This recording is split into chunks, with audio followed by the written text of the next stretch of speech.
Hello and welcome to the Legends Podcast. I'm Jeremy, and Dylan is returning again. And we have Steven. Steven, why don't you introduce yourself?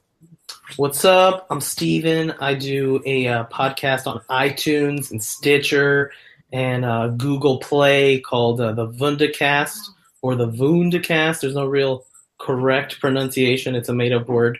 And I also have a little website called Vundablog.com and a few Twitters and Instagrams and Facebook pages and stuff like that. But I'm basically just a nerd in Miami coming up in the world, as they say.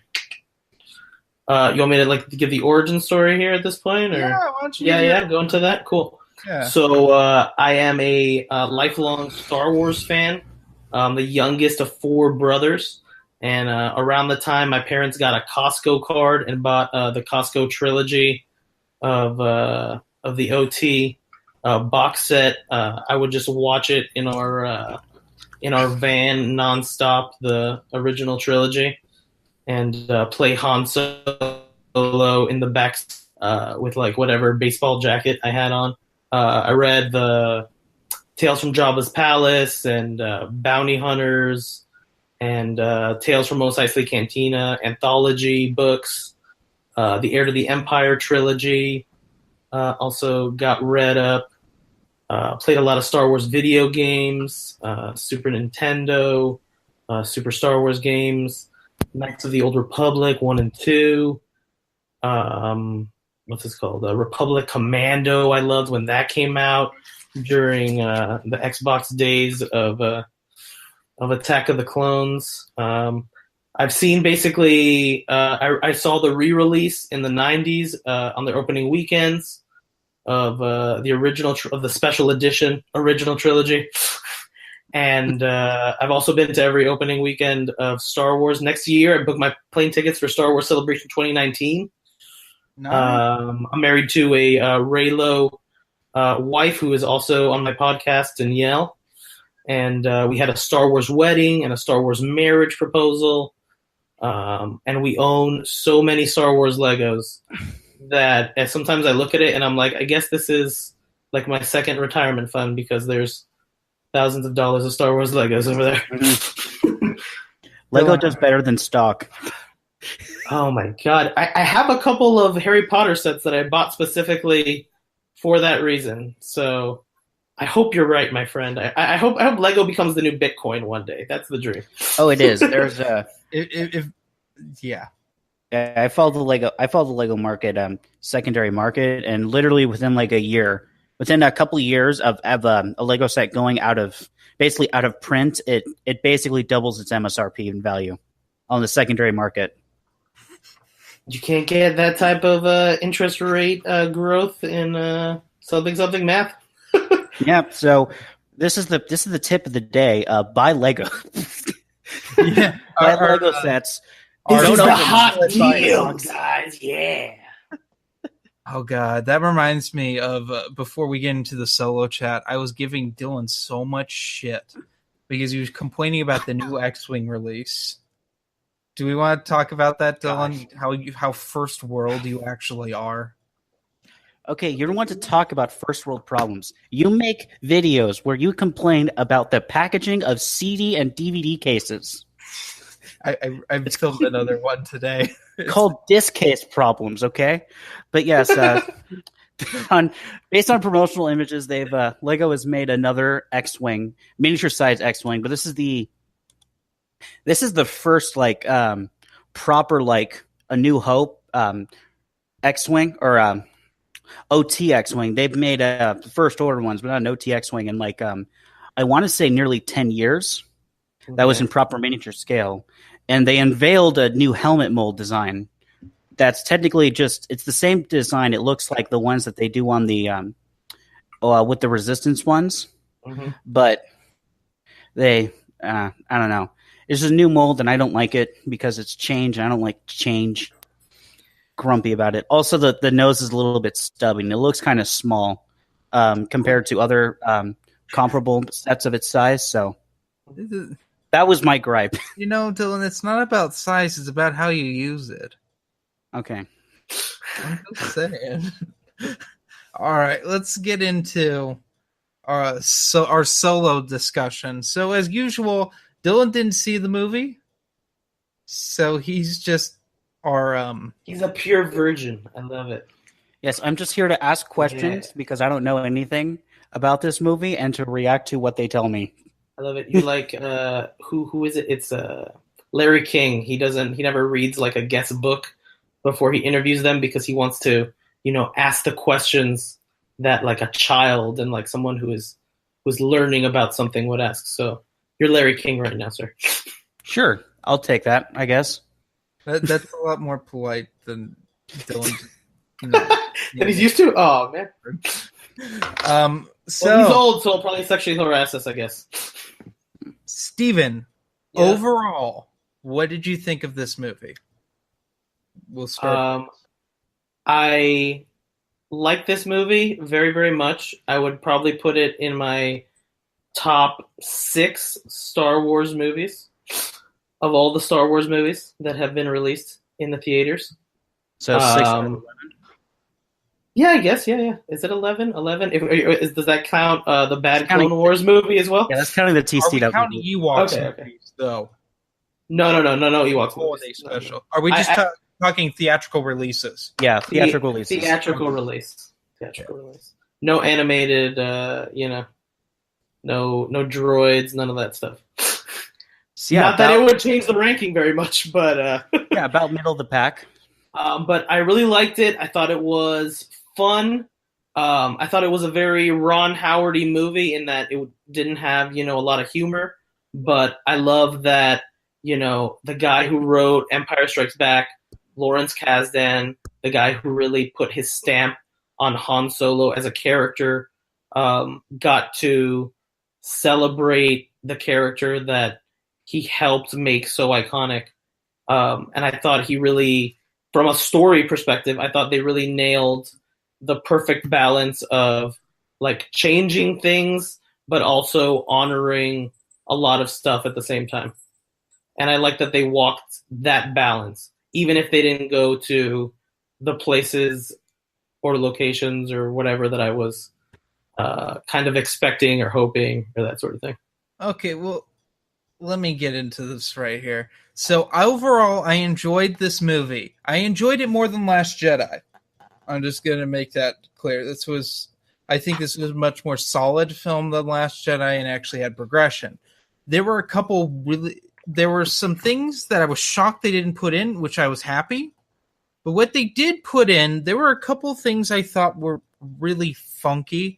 And the cameo at the end, which we'll get to, was really bizarre. But the Falcon, my biggest problem with the film besides the cameo was the Falcon looked too clean.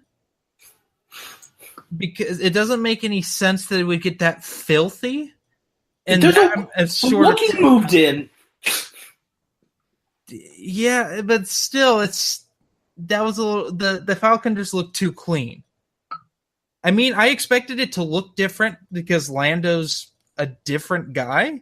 He's not a slob like Han is, and I get that the Falcon would look somewhat shitty in Han's hands, but it was a little too sterile. Other starships we've seen in the trilogy, some people keep their starships, mint condition, very clean, very nice. Other people, ride them to the ground like Han Solo does. Yeah, I thought it was a character decision, and they made the Millennium Falcon a character in the movie, and their arc for the characters in the movie was the arc of the Falcon becoming the Falcon we know, or getting closer to the Falcon we know. Wrecked in that nebula. That was pretty doing the Kessel Run. I'm curious to know what Dylan has been spoiled of so far without even like. Well, I have actually a question about the Falcon and how it portrays in the original Legends, when that was canon before it was taken over. The Millennium Falcon was originally Lando's, obviously, and he won won it, and I think that, and he won it from it. And when you say like it's clean, I actually don't have personally a problem with that because Lando seems like the kind of guy he's a ladies' man. He's always out to impress. Yeah, no. So he'd be the one that would spiff up, shiny it up, make it look nice and presentable. So I guess I don't really have a problem with that aspect. It's just the stark contrast of how they looked in comparison. That it just, to me, it wasn't believable that Han would wreck it that bad in that short of a time. But it's 10 years before A New Hope. You don't think in a decade he's going to make the white walls into brown walls when a Wookiee is living in them? He's smoking cigarettes in there, Bro, Han is dealing spice around the galaxy. He's smuggling, man. You don't know. There could have been a loose Minoc in there, and it pooped everywhere. Like that is true, but there was some. Well, let's get into what wasn't in the film. Well, I think. We asked a question about what's been spoiled for me. What's basically been spoiled is the cameo at the end, though I had actually heard rumors that was going to happen, so that was just confirming things I'd heard before the movie came out. Not much else. Again, I heard about the final journey that it makes and it becoming absolutely trashed, and a few other cameo references to things that happened in the book, in the old books, that were kind of offhandedly mentioned. But that is about it on what has been ruined or spoiled for me. Okay, so no Jabba. No Jabba, no Boba. No Boba Fett either. I was shocked, but I was okay with it because they're doing this Boba Fett movie. Mm-hmm. Yeah, and truly in the Boba Fett movie we'll get Salacious Crumb at last, the return. There we go. That's what we always. I was hoping for Maz Kanata. That was my big prediction before the movie. Yeah, that was weird. That was a missed opportunity. If they made a second one of these, I think Maz would show up. I gotta imagine that's like surefire. She's got to show up. Also, someone that could show up was Holdo from Rebels. Not Holdo, sorry, Hondo, the smuggler. Oh yeah, there was no Hondo. And they do have a live action Hondo costume because they just showed it for Galaxy's Edge. They showed like a photo of like Chewie and Hondo talking. So they have like a costume that looks legit live action Hondo. So that was on the table as well, but they didn't, pull that reference out of their bag. That might be for the Boba Fett movie that they'll have Hondo in there. That also might have been something that they've had dealings together before, if I'm not mistaken, in Clone Wars. Also, I was hoping for even if Boba Fett wasn't going to be in it, IG-88, Dengar. I mean, Rogue One would have made sense. They name dropped Bosk, but seeing Bosk or like Bosk staring down Chewie, some really juicy fan thing like that would have been hot. Like just Chewie and Bosk arm wrestling. Give me that, please. Or just a fight, like a brawl. Because Bosk hunts Wookiees. That's what he does it as a pastime, That's what all Trandoshans do. It's like a sport to them. Well, yeah, that's because their planets are next to each other. The one fault I do see in the movie that I think is a Ron Howard thing and probably a problem with all the production woes and stuff is that there is a version of a Han Solo movie where by the end of the movie the relationship between Han and Chewie would make me cry, okay? And the fact that this movie wasn't played in a way where, like, it's a love story between Han and Chewbacca becoming best friends, even though they do become sort of best friends in the movie, I thought they didn't, they could have really, you could have tore people's hearts out with, like, the sappiness and that. They also get sappy with Chewbacca when Han finds him in chains and stuff, which was awesome. It was so dramatic, it was really good. Yeah, and that scene especially, I love how it takes you through a whole series of emotions. where all of a sudden it's like mystery, and then it's like dread, and then it's disgusting, and then you go to feeling bad, and then it goes to funny. Like, it takes you through a whole emotional range that I thought was really special in this movie. Yeah. Let's see. What else was left on the table? What else was left that they didn't put in there? Because there's a version of this movie, hypothetically, where you see Han, becoming in debt to Jabba. So this is half of his origin, or half of his way to A New Hope. Yeah, I'm glad they didn't put that in there, because that just would have been too much for what they did. Because there was a lot going on in this movie, because this movie actually felt like a setup in the last 10 minutes, which I did not like. I thought the last 10 minutes was a little much, except for the inevitable winning the Millennium Falcon from Lando. I thought that was too rushed. I would have wanted them to let the winning the Falcon be like a bigger set piece, because I was kind of annoyed that the movie didn't actually, teach us or like show Sabacc playing in like an interesting, dramatic way. So, one of the big EU things that George put in place before Disney bought out that game, we all know how Han won, but it was never portrayed in any sort of media. It was one of those sacred things. It's like what we don't know Yoda's species. It was one of those things that is sacred and that wasn't touched upon ever. Okay. So the way that they did it in this movie, I thought was okay. There should be a little mystery to it and how Sabacc works. So personally, Dylan and I have actually played Sabacc. I played Sabacc in the Knights of the Old Republic game. Yeah. So there've been versions of it out there. Like, we didn't need a Casino Royale thing going on where we focus way too much on cards. But I wanted it to have that, if it's going to be an Indiana Jones movie and a Star Wars movie, lean into a little, James Bond. Indiana Jones is just, the James Bond of America in many ways. So what did they, or how did they portray it then? Because you're making it sound like it was like a 2-minute scene, like where pretty much.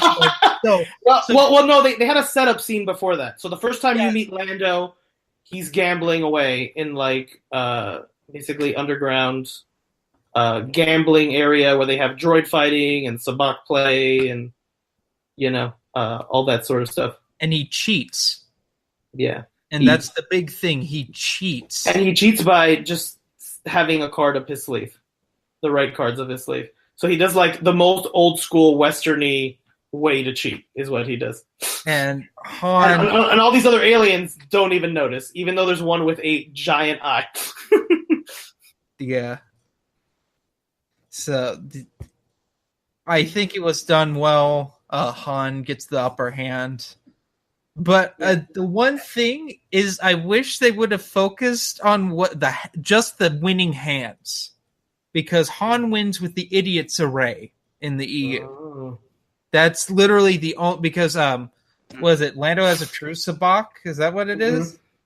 Yeah, Lando had a pure Sabacc, and then Han had the Idiot's Array. Which is what, like a wild card type of land or something like that? Well, it's where, so Sabacc, you need to have a 23, right? Well, you have a 23 or negative 23, depending on what's and what version you're playing. But either one will usually work. Well, the Idiot's Array is when you have the Idiot card, which is a 0 card, the 2 card, and the 3 card. If you have the 0, the 2, and the 3 card, then you win. Then you not only win the Sabacc pod, but that is seen as better than a pure Sabacc. And the reason is because in the Sabacc deck, there are only it's like a 76 card deck. There's 1 through 15, and then there's 4 copies of 1 through 15, and then there's 8 copies of essentially face cards that have weird values. One of them is the Idiot, and there's only 2 of each of the copies. So yeah, there's 2 cards in the entire deck that are the Idiot, and then you need a 2, and then you need a 3. That's the Idiot's Array. So you'd be getting 2 Jokers. Yeah. Okay. Cool. Yeah. That's badass. Yes. That is a cool little, writery sort of thing. Yeah, But in a feature film, they would have spent a minute explaining that, or they would have had a weird line where Lando would have been like, "I lost with the idiots array." yeah, that was probably you know what I mean.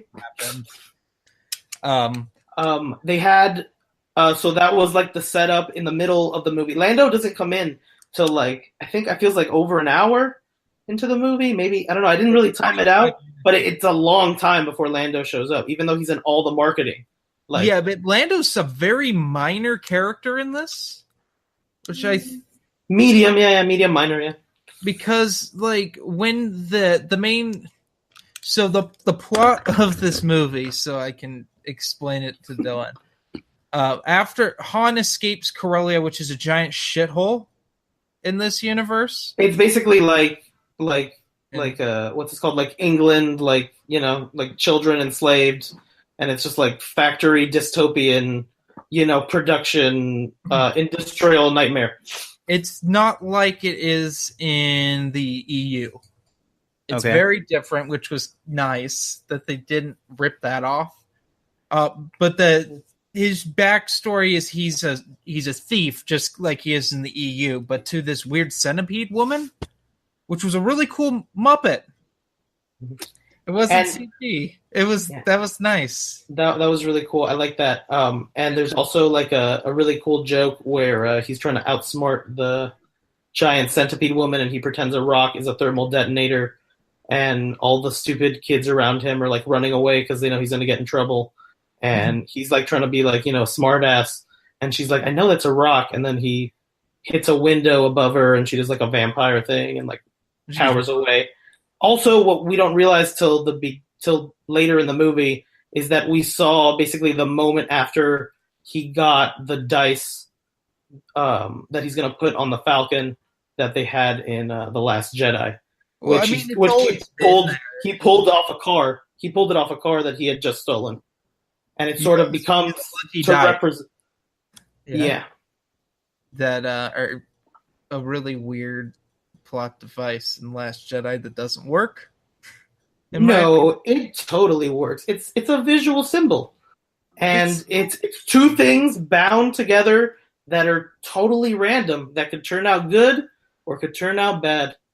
All right? It's a symbol for Han Solo wanting freedom, for wanting belonging. It's a visual metaphor, and it's also a convenient thing that Disney can mass produce and sell to you. That's it, yeah. He, as a kid, he and his girlfriend at the time are basically they're child slaves to this crime lady, and they try to escape Corellia. They get separated. He ends up joining the Imperial Academy, which is really glanced over in this. When I talk about Academy days, yeah. And when I talk about the Han Solo book I'm reading right now, that's EU, I will compare and contrast that. Yeah, that's essentially kind of the same that they did in the EU, where but he it's was in the Empire. In this, and ends up he gets kicked out of the academy and ends up being a grunt. Well, before he gets kicked out, as he's entering the academy, he has a moment where an Imperial officer asks him his name, and he can only give his first name, Han, which is kind of similar to how Rey could only give her first name and doesn't have a last name. Well, and then the Imperial is just like, all right, we'll call you Solo. And it felt very like Family Guy-ish. Like I was waiting for Peter Griffin to next to me to be like, that's the name of the movie. That was funky. Mainly because in the EU, he doesn't know. He actually ends up doing research as a child and finds out that his family are kind of wealthy on Corellia, but he's been distantly related to them. Mm-hmm. And his cousin's a giant asshole that shows up later in the EU. Well, they shows up all a few times and becomes an asshole. He was an asshole to begin with. If you read A.C. Crispin's books, he was psychotic. He was always an asshole, but he becomes an even bigger asshole later. Yeah, because isn't he in Courtship of Princess Leia? He's an asshole in that. So Han's a second child? He's the youngest? No, he is. It's his cousin. It's his cousin, and he's his cousin's a giant douche.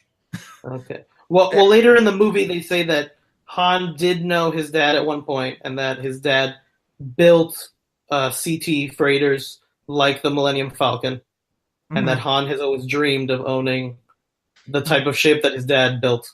Yeah, in a very like Star Trek, 2009 sort of way, which I dug because I love Star Trek. But he ends up running into Woody Harrelson and their gang, and they're trying to pull a con off, but they're disguised as mud troopers, which are the new stormtroopers of this movie. One of two new stormtroopers this year. And then there's we meet like basically the first crew that Han hangs with, which is a sparky little alien. I think his name was Brio or Grio or something, or Brioche or something like that. I don't know, but he's voiced by Jon Favreau.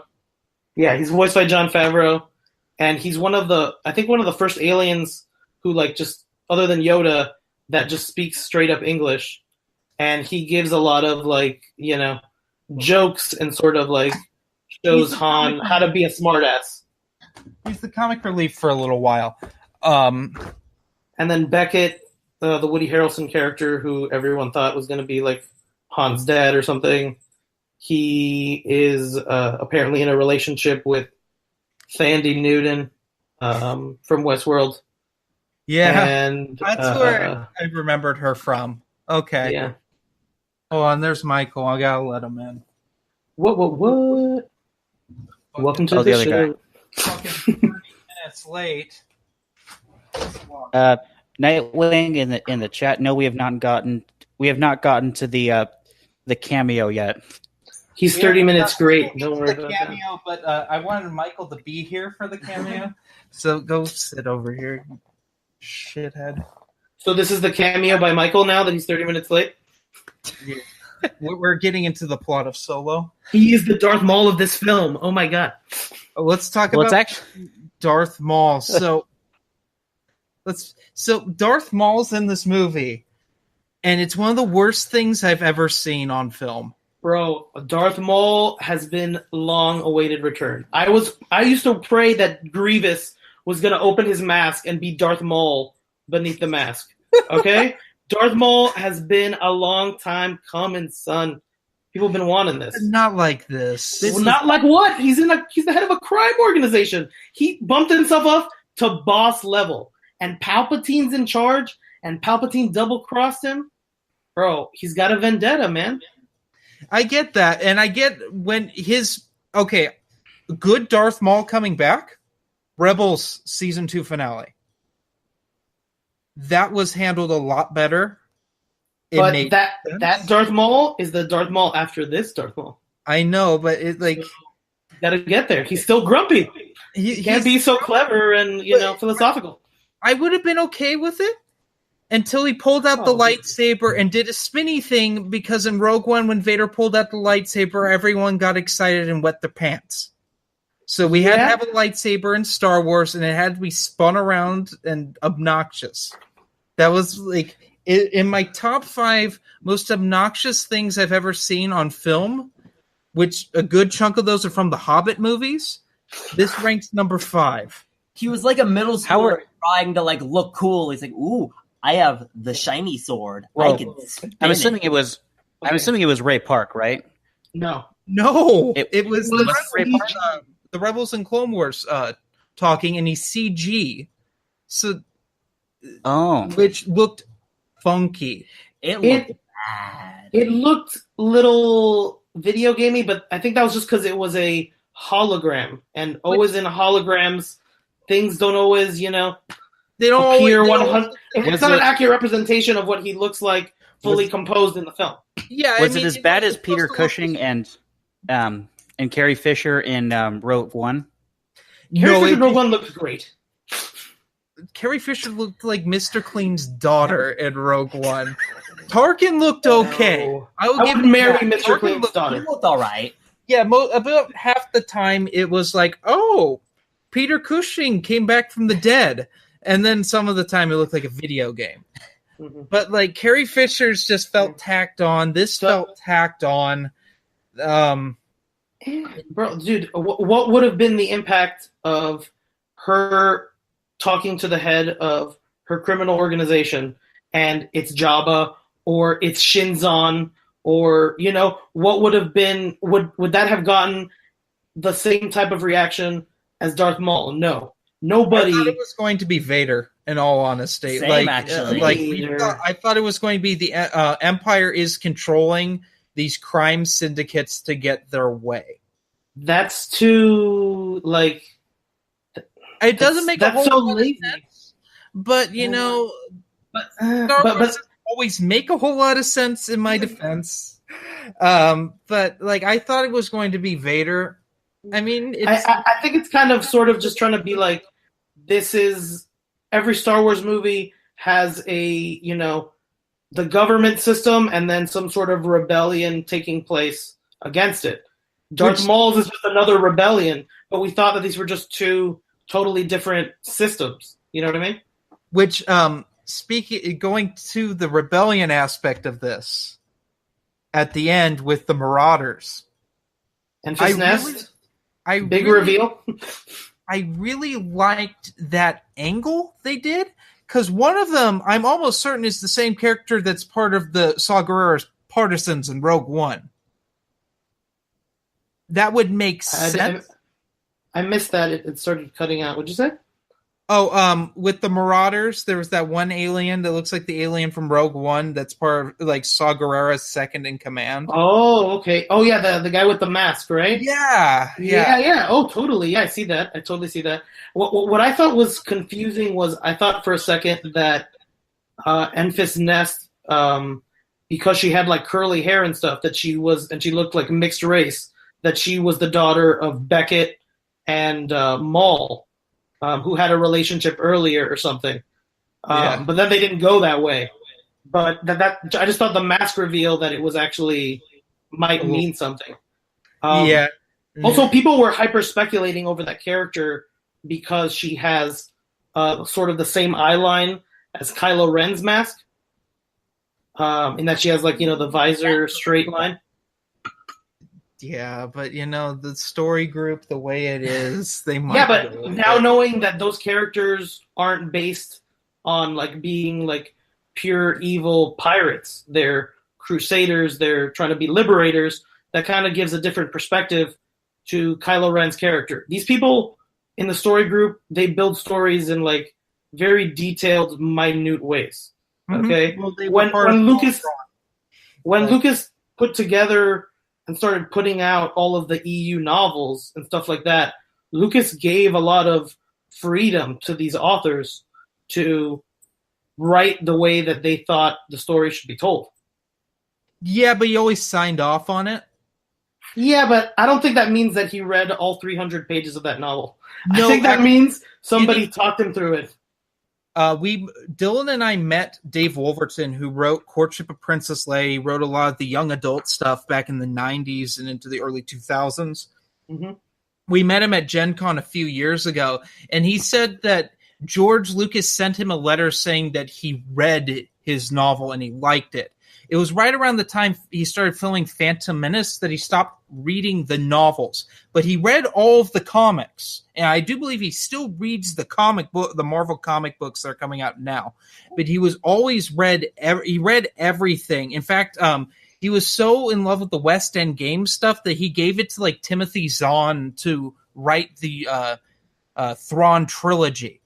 There was a whole lot of things that he read, but even if he... I didn't say he wasn't invested and didn't, spend time with it. Yeah, Lucas... I'm just saying there's no way he could remember or recite everything in all of the EU books the way you guys can. Most of the story group now was part of a group called the Holocron that did all that for him. Once the prequels became a thing, they created the Holocron, which is what Wikipedia is based around or was based around. Now Wikipedia is kind of a mess.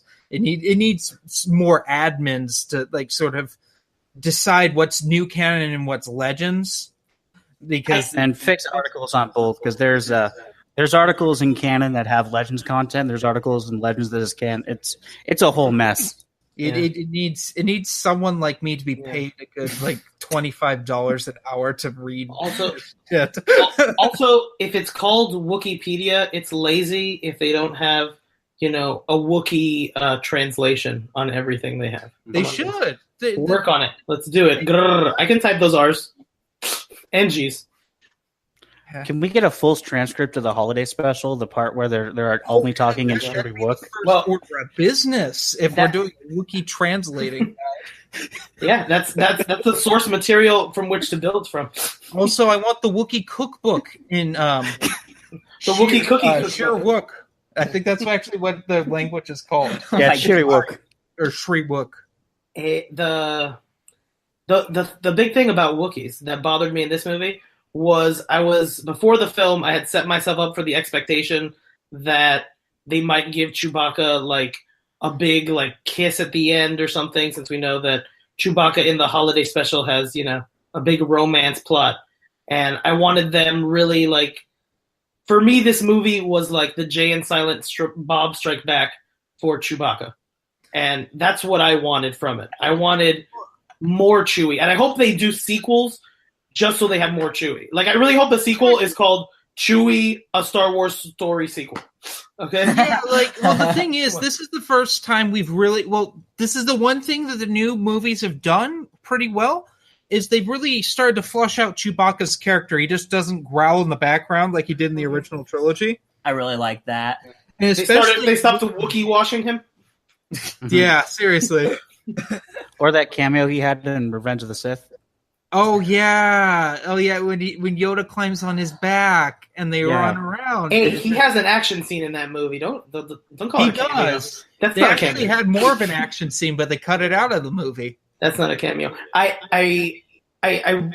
really, really liked this movie, and I thought that it did a lot to really show, more so than Rogue One, that when the Imperials are in charge of the universe, it's kind of a really shitty place. Yeah, I mean, Rogue One did it too, but Rogue One's point was to be a war movie.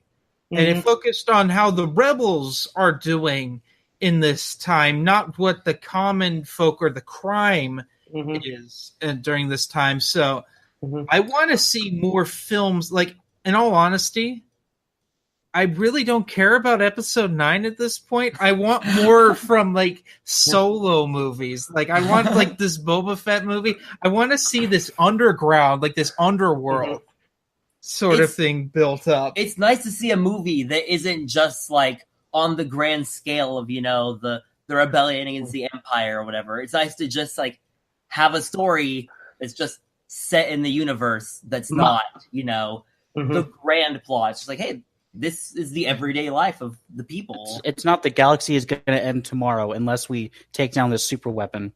Yeah, and that was actually... It's just like, my life will end tomorrow if I don't do this. Yeah, I think you're going to get what you want, because my force-based intuition is that whatever the creators of Game of Thrones are working on for Star Wars will be, like, villain-based, since they're used to working in those, darker tones and stuff. I think that if there might get finally, that Star Wars Underground sort of, TV show idea or series of film, something like that. I really hope they kind of touch some of the stuff that's in the Shadows of the Empire novel, because, it'd be great to see, Han punk Dash Rendar.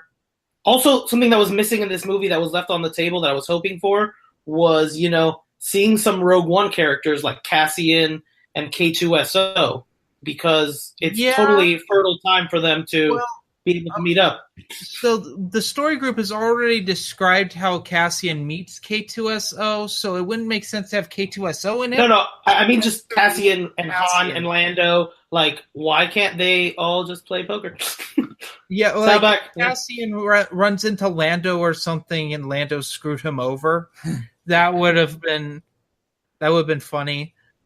Like the scene in Rogue One where they bump into I'm forgetting their names. The people are in the cantina that throw Luke. No, that scene was really... How could you forget their names? They're wanted on over like 12 planets or something? Come on, bro. There's the Empire knows their names. Systems. There's like 63 million systems that are in the Empire under the Empire's jurisdiction. They've only got the death sentence on 12 of them. Okay.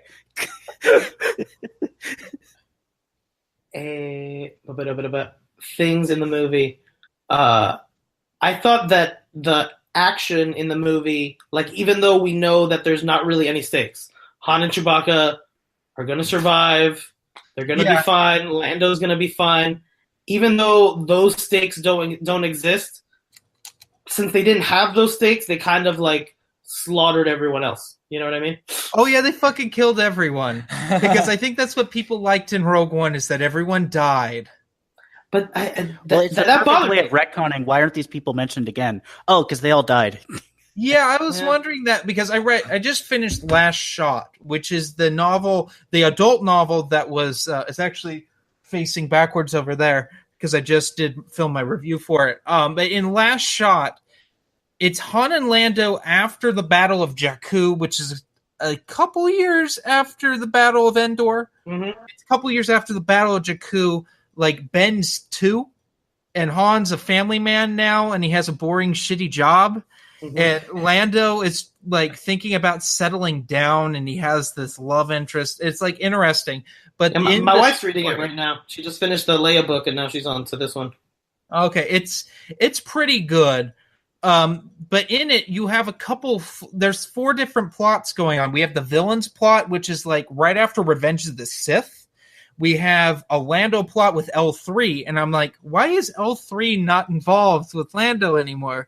Oh, spoilers. L3 gets wrecked and is now part of the Falcon. But L3 has been in canon, or they made her a part of old canon, because she's a refurbished astromech droid, and she has an R3 brain, which was always said to be a part of the Falcon in old like compendiums of like the ship diagram and stuff.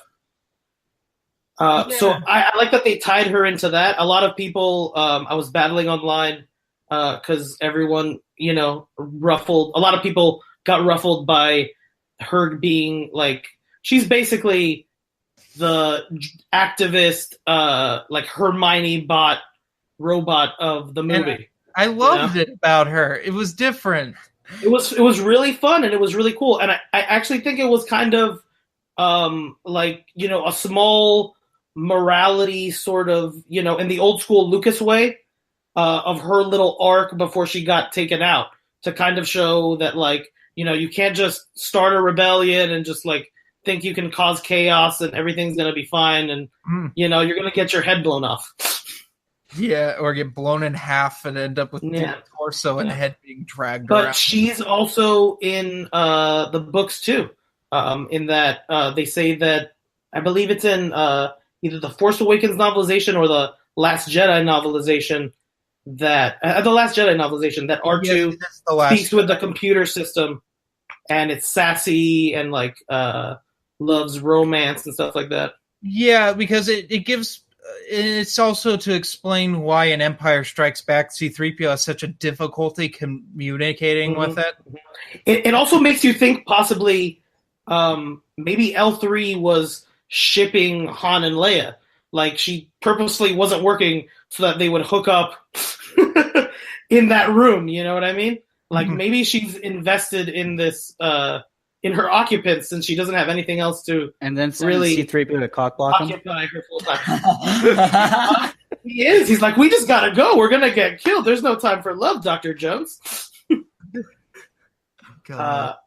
I really liked L3 though, and a lot of people got pit. Like, we're trying to paint it like her character like would be like screaming in horror, trapped in the Falcon. But it's like she died. She's a robot. She died. It's like they just gave the Falcon like a liver transplant. You know what I mean? With her liver. Like, the droids, like, if you believe that droids have different rights, which they did in A New Hope because they couldn't get in the bar. Well, right? Tatooine's a shithole. And that place is a shithole too. Tatooine has slavery. Has human slavery on it, Like, Tatooine doesn't give a fuck. You shouldn't judge other cultures, I know, I'm being very ethnocentric right now. Come on. Tatooine culture is unique of its own. Jabba would take offense to this. Right. They have You know, they only conscript kids to play an extremely dangerous sport that ends in a lot of them getting killed. But Also, you know.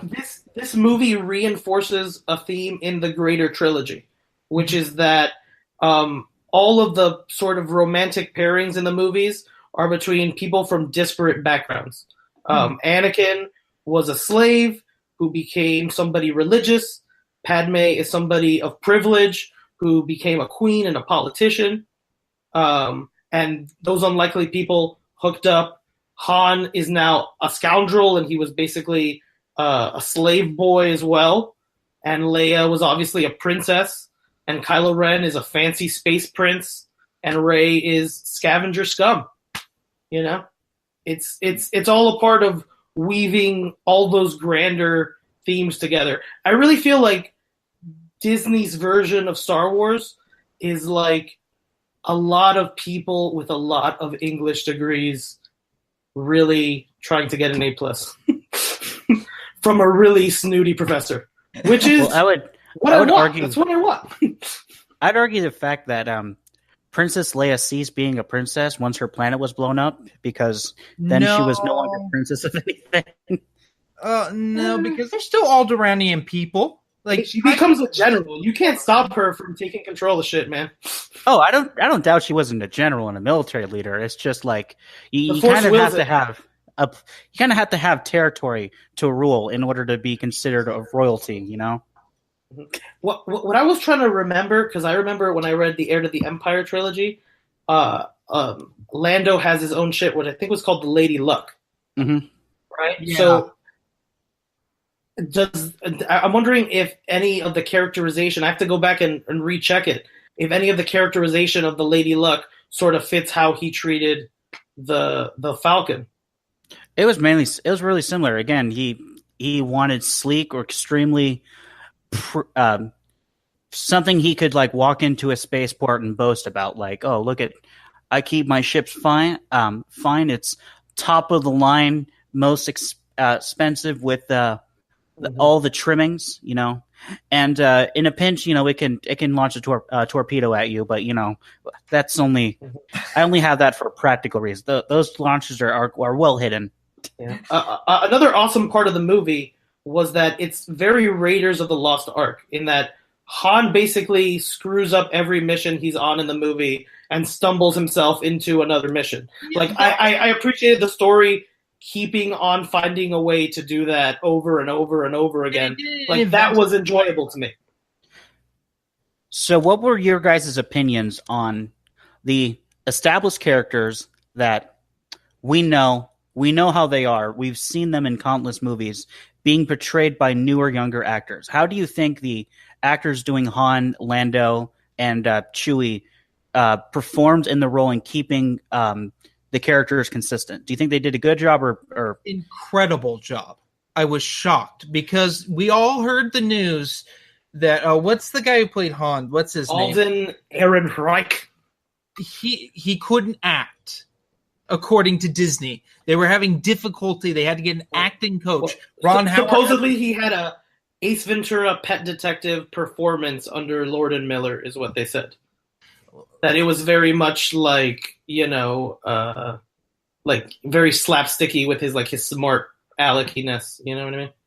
Yeah, and but that is not what we got at all. We got a very, you know, controlled, like they played him very much in the cool aspect ratio. Like they were definitely going for more Captain Kirk than anything else. But it felt very Han Solo. And Lando did JJ have a writing credit?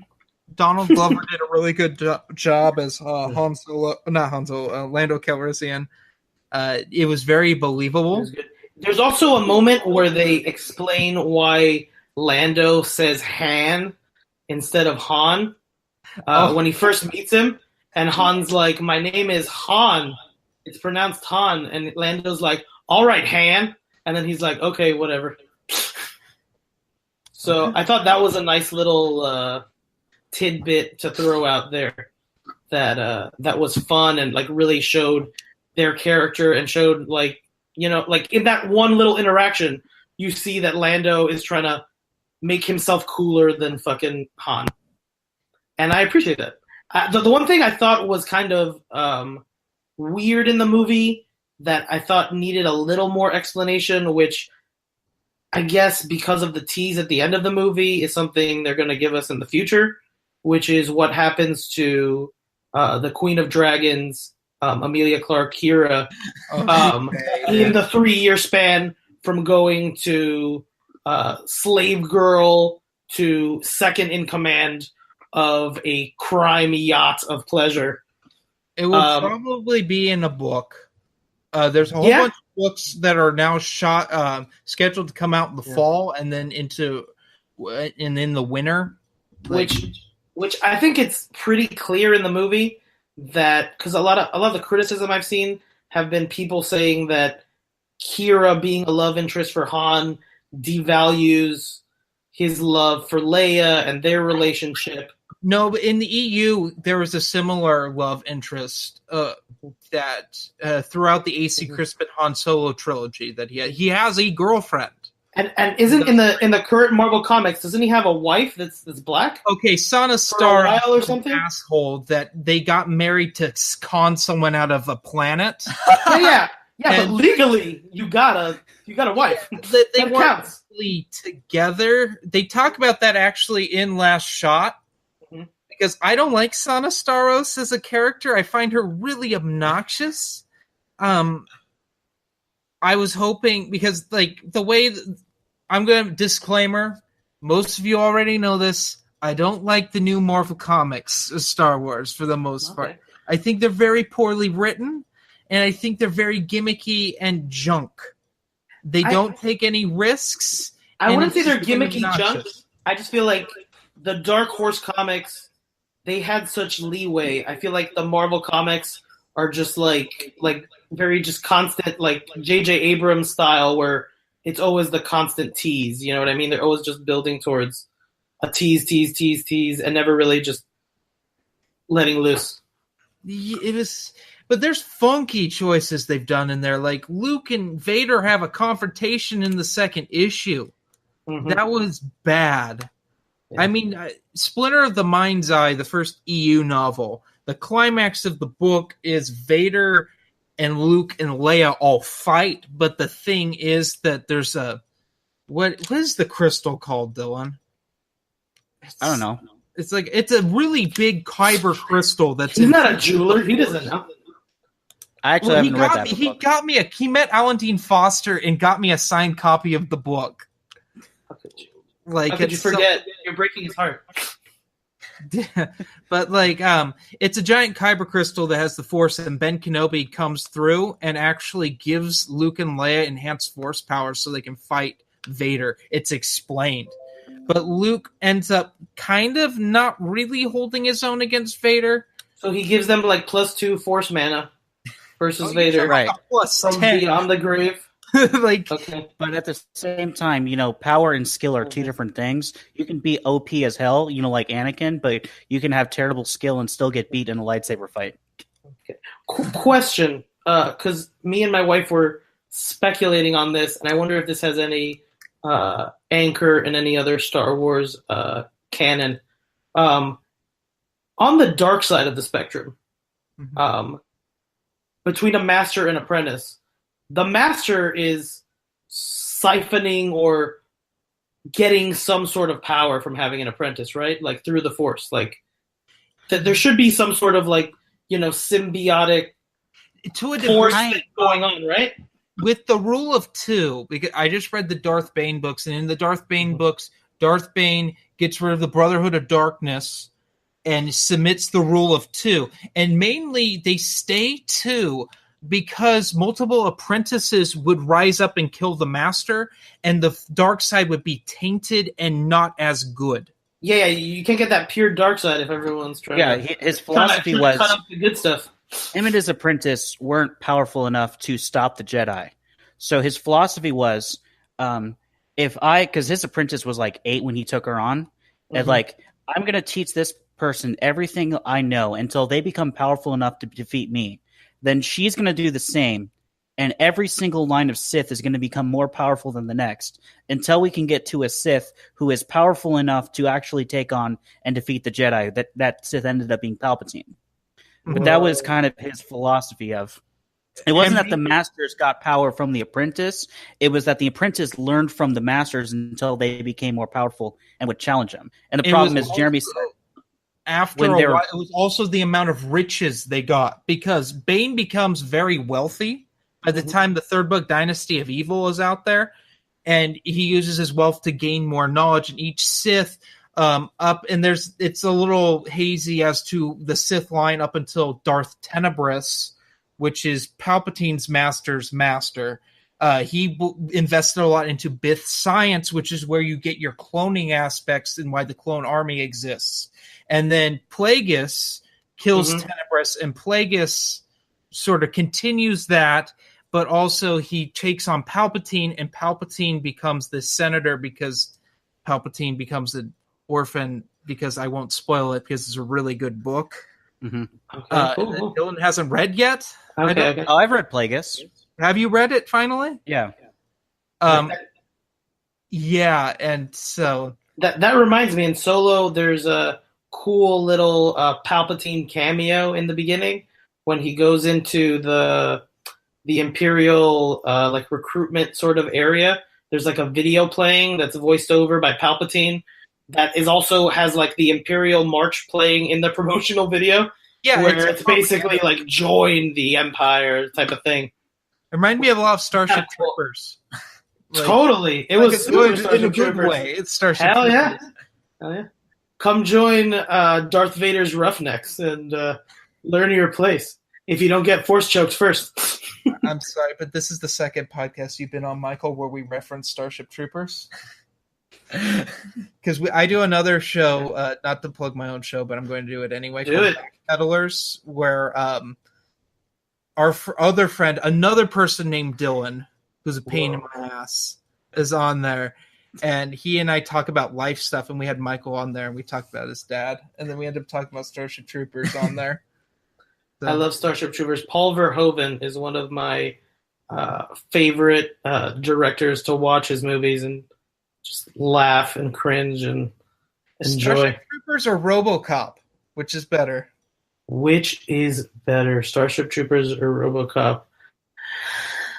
I'm not a huge RoboCop guy. I want to say Total Recall, man. What's wrong with you? That's the best Paul Verhoeven movie. Okay, get your ass to Mars. Three-titted aliens. That's what it's about. Mutants. Come on, whorehouses. That's what Mars is about. I'm waiting for them to remake Starship Troopers and ruin it like they did with Total Recall and RoboCop. Back in the day when I video gamed a lot and stuff, my favorite thing to say to people when I would like jump and surprise attack them and kill them was the end of Total Recall. Arnold Schwarzenegger chops off Michael Ironside's arms in an elevator, and he goes, "See you at the party, Richter." And that is like for me, that's the climax of the film. No, when everyone's eyes come out of their heads and it's super gross. And how do their eyes get back in their heads? Those are just sprinkles on the sundae. Okay, the ice cream is Michael Ironside thinking about his girlfriend getting pounded by Arnold Schwarzenegger. Okay, that is the ice cream of that film. And in many ways, I think that Han Solo in the next movie is going to be thinking about if Dryden pounded on Kira, because they definitely had some deep connection. I feel like these Star Wars movies are kind of about people who are surviving like child abuse and dealing with like trauma. Oppression. Yeah, but they're also dealing with like trauma and like, trauma from being in like bad relationships, abusive relationships. And I think we're going to learn more about Dryden and how he treated her and why Dryden has scars. And I think that was very purposeful. And that's also symptomatic of stuff that is between Vader and Palpatine and Snoke and Kylo Ren. I think that was just more seeding of those themes into the movie. I thought the Dryden stuff was going to be a lot bigger part of the movie. Yeah, that was peculiar. Because I really liked Dryden, what we got of him, but I was thinking he was going to be like an Orson Krennic, where we were going to see a lot more of him. Yeah, we didn't, and I was a little bummed out. But he's a way better villain than Orson Krennic was. Yeah, well, if you read the books, Orson Krennic's character is explained more in his motivations and his relationship with Galen Erso. Because whenever I see anybody cosplaying Orson Krennic, I feel like they just want to wear a white cape. Like, I feel like that character just survives on his white cape. I seriously recommend Catalyst, a Rogue One novel. Okay, it basically bridges Revenge of the Sith to Rogue One. So it's in this exact time period. It's in this and it's in the canon. It's James Luceno. James Luceno is one of my favorite authors. It's my favorite of his new canon books. Also, I recommend reading Tarkin as well because it's referenced in there, and that way you understand what's going on. And Solo is 10 years from the Battle of Yavin. This movie. It starts 10 years before the Battle of Yavin. Yeah, can you grab the last which shot right there so I can show you on the timeline where this book is? Yeah, no. But what I'm interested that I think is a nitpicky question because they said this movie is set 10 years before the Battle of Yavin, and there was a 3-year time jump in the movie. Does that mean that the 10 years started after that 3-year time jump? No, or before that 3-year time jump? Typically not. No. Okay. The majority of a Star Wars film will end up, How did you feel about not having a crawl, but having a sequence of dystopian description, like it was Escape from New York or something? I was okay with it because on Rogue One, I made the joke that the Saturn ring was the title crawl, and we just saw it from the wrong way when I saw it initially. But no, I'm fine with it. The other thing that I thought I guess someone else who could have stood in for Darth Maul would have been Saw Gerrera. He has robot legs. He's in the time period. Made sense. He does shady stuff. Yeah, but that's a little too crazy for Saw Gerrera. It's a little too evil, I should say, for Saw Gerrera. He's a crazy fuck. He's a crazy giant asshole that leaves Jin in a fucking bunker. Mm-hmm. Also, I thought that the story worked so well in that they were always going at they explained that they had that combustible what was it called the fuel basically for what makes it go. So basically, the movie was just a series of events of stealing progressively more of that fuel and failing to do so. Honestly, say that this is a remake of Road Warrior. Let's be honest. Of Road Warrior or Raiders of the Lost Ark? Yeah, it's Raiders of the Lost Ark and Road Warrior in the Star Wars universe. Yeah, which to me sounds fucking awesome. The more you sell it like that, you got my money every time. Yeah. Well, let's talk about what this movie made this weekend. Yeah, because that's typically what we do. Hold on. What was your name again? I'm sorry. Michael. We said we liked the movie, blah blah. In your reaction video, I saw you didn't like the movie. Okay. Well, do you still not like the movie, or has time sort of warmed it up a little bit? Now that you digested a little. It's not that I didn't like it. I was a little heated when we recorded that. That was right after we walked out of the theater. Mm-hmm. Overall, I liked the movie. It was really fun. It hooked me. It kept me interested. I liked what it did. It was Maul at the end that just, being myself someone that I don't read the books, read the comics. I haven't seen what's the shitheads? Clone Wars. Yeah, I haven't seen shitheads. The shitheads Clone Wars. So to me, Maul showing up wasn't this is him before he shows up in Rebels. For me, being somebody that only watches the movies, it was, here's just something so the audience will be like, whoa. And that's a story. Yeah, we need to learn about that in another movie. It just once that scene came up, I rolled my eyes and they never came back. Like I was just really, I was pulled out of the experience. I was really into it, and then I saw that, and I kind of just didn't feel like caring about the movie anymore. But with time, like that was just like a reactionary response, and it's diminished. And in retrospect, I look back, and it's like that was one scene that I really didn't like in a movie that I did like. That you did enjoy. Okay. The one thing about that scene that changed my perspective while I was watching the movie was that scene felt so Kevin Feige, so Marvel to me, like a Marvel movie, that I felt like, oh, this is their Iron Man 1, and Darth Maul is their Nick Fury, and Kira is going to get a chance to be on the evil Avengers. This is awesome.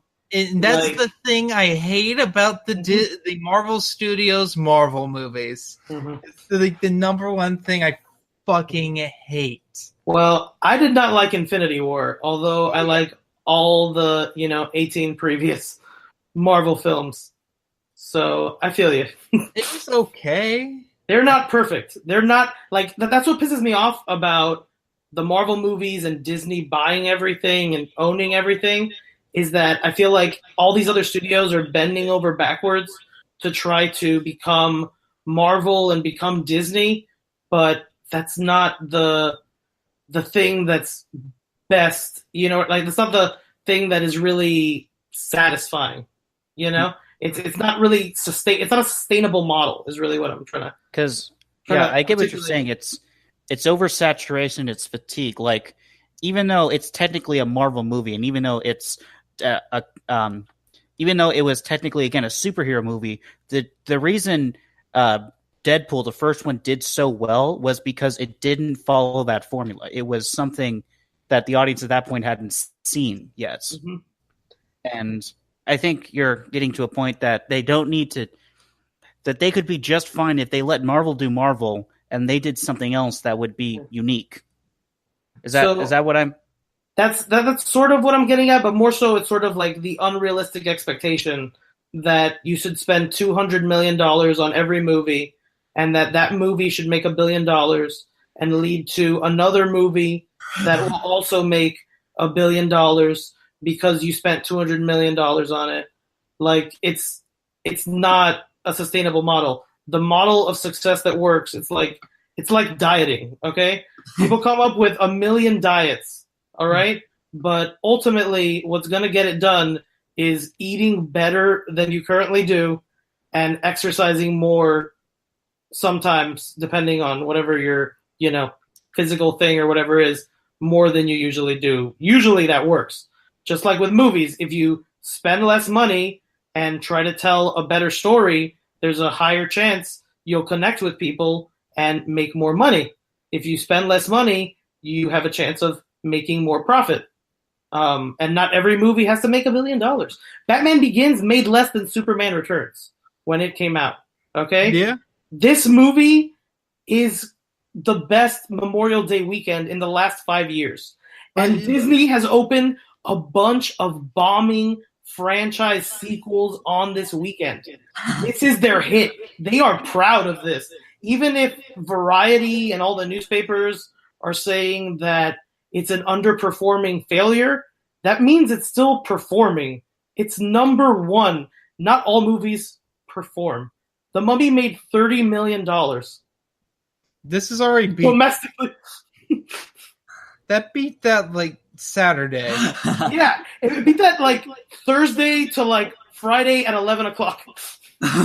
Well, this is the lowest grossing Star Wars film since the Disney buyout. But the thing is, with the Disney buyout, they've all gone down because The Force Awakens was so hyped up because it's been 10 years since well, we don't count Dave Filoni's movie, but it'd been like 10 years since there was a live action Star Wars film. So it was electric when it came out. And then Rogue One made less than that, and Last Jedi made less than Rogue One.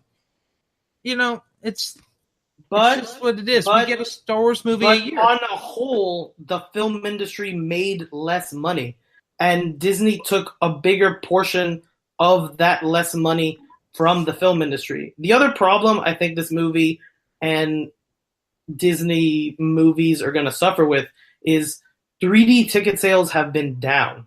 And when people don't want to spend $17, sometimes $25 in some places to see a 3D movie, and movie theaters put the 3D movies in all the best time slots on purpose, okay?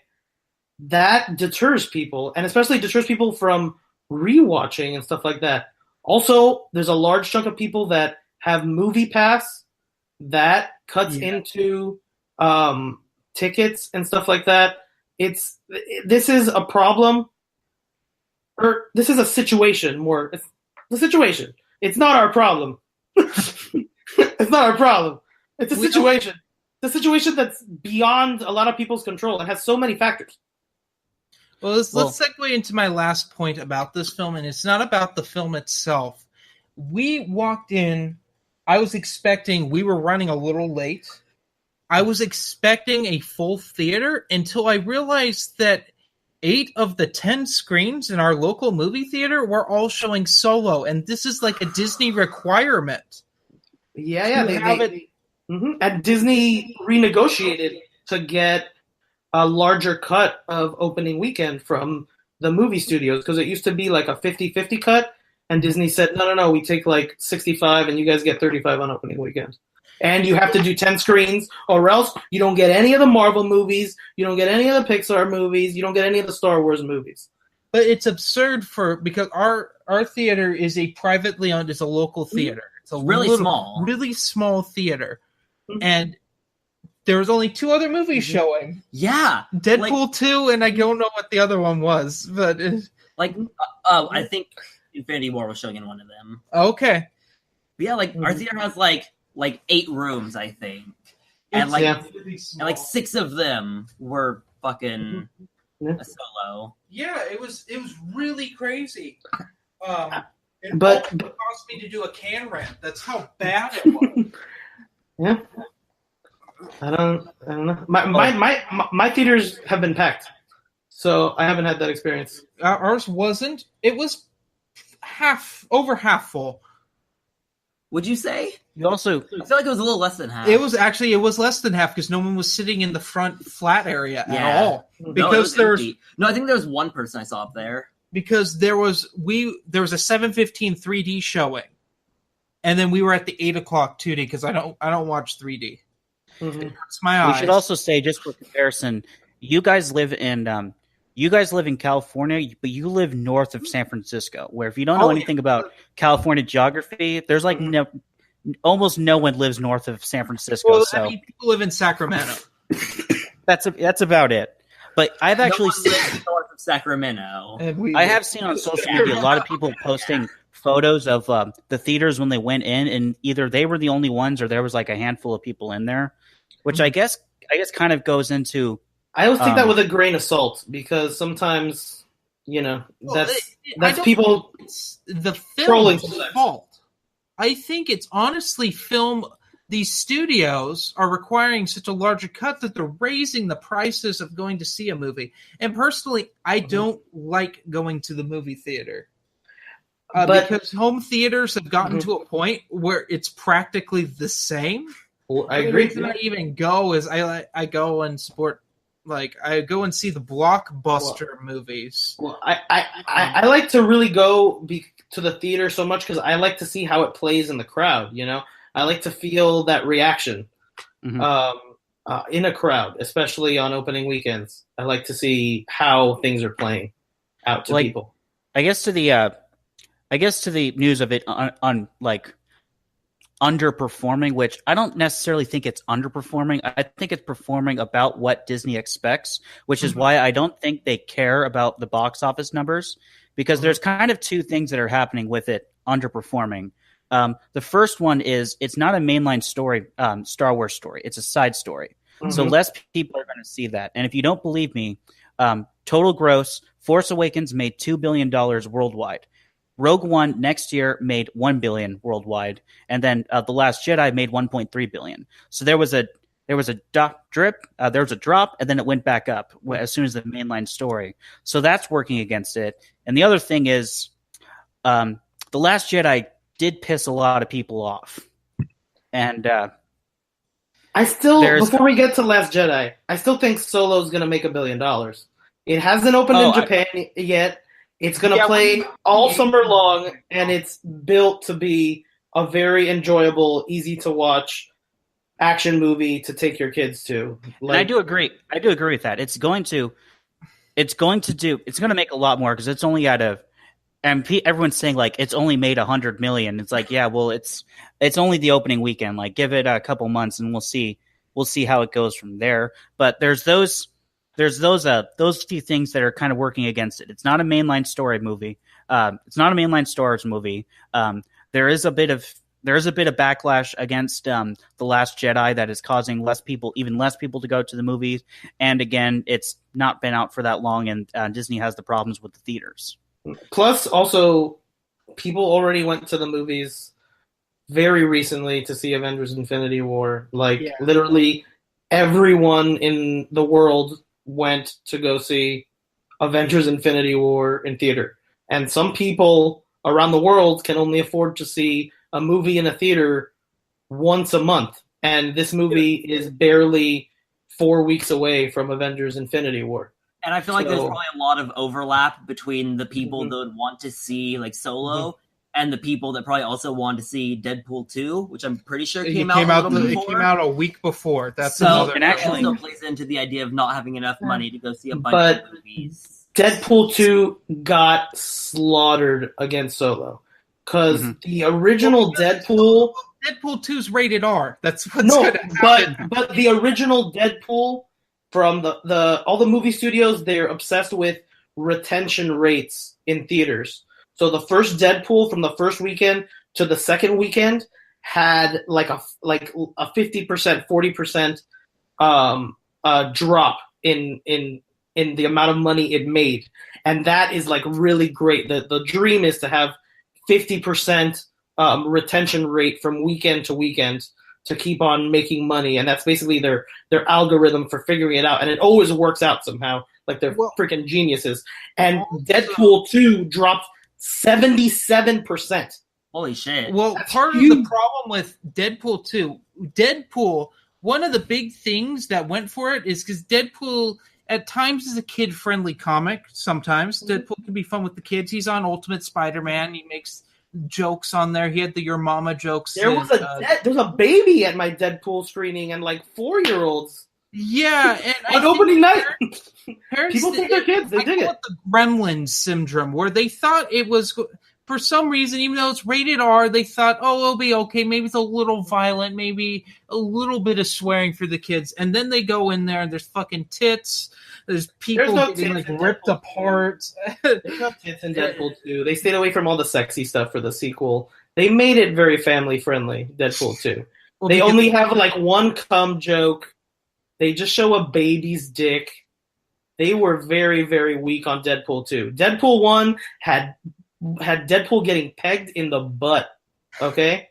And he had a sex scene montage, okay? Yeah. Deadpool 2 was like a Mormon film compared to Deadpool 1. Deadpool 2 was like when they had the Happy Lent joke for an entire movie. But I love Deadpool 2 because I love Juggernaut. Oh my god, that was the best. I haven't seen it yet, so... So something that I noticed, or at least it seems to me, as if Solo was a lot less advertised than some of the other recent Star Wars films. I would honestly say it was because of the problems in production. That's why this didn't come out in December. I think Disney expected this to bomb, and it didn't, so good for them. I think Disney expected it to not bomb, but I think they expected this. They expected it to underperform. They knew they were putting it in a shit weekend. They knew it. Mm-hmm. Well, so like, leading up to The Force Awakens, like everyone I knew was talking about it. Leading up to Rogue One, everyone I knew was talking about it. The Last Jedi, everyone I knew was talking about it. When Jeremy asked me if I wanted to see Solo with him, didn't even realize it was coming out. Like, nobody I knew had been talking about it. I was the only one talking about it. It fell off of my radar. Well, And I feel like that probably has a lot to. If they other own people experience that, this probably has to do with why it didn't make as much money. all those older movies. Rogue One got 8 months of advertising before it came out. Yeah, Solo started after Black Panther. Okay, and they moved up Infinity War a week to try to give Solo more space to make money. Like, Disney knew that they had to try to help stack the deck for Solo. They knew what they were walking into. All these YouTubers like Grace Randolph like saying Kathleen Kennedy is a dunce and doesn't know what she's doing, they're 100% wrong. Disney is playing a grand scheme the way Sheev Palpatine played a scheme. Mhm. My conspiracy theory is that Disney on purpose is putting out 5 huge movies this summer to just kill every other studio's will to try and compete with them on that level. Okay? They want to turn everyone into Fox Searchlight if they can. Mm-hmm. And that's really because, again, I'm mainly in expanded universe circles that are not particularly fond of the new canon. I'm a little more lenient towards it, or I'm kind of in the camp of I don't want to see it personally, but I don't really care if you see it. Whereas there are some others that go a little bit more hardline, like full on boycott than I do. But it's kind of a battle of, like you said, I really think they expected this. It's why they didn't put it in December, because the other 3 movies, again, in December, nothing's coming out. It's why that, as everyone said, this isn't indicative of the fans' backlash like I think everyone is saying it is. And I said this before the movie came out. The true test against how much they've pissed people off about The Last Jedi will not be Solo, it'll be Episode 9. If Episode 9 has a significant drop-off, then we'll know for sure that they pissed off the fans. But everyone is still going to pay to see. What happened with Solo, I feel like was like a George Bush's famous quote. This was fans, fool me once, shame on you. Fool me twice, shame on me. Fool me 3 times. Oh wait, it's Last Jedi. I'll try it.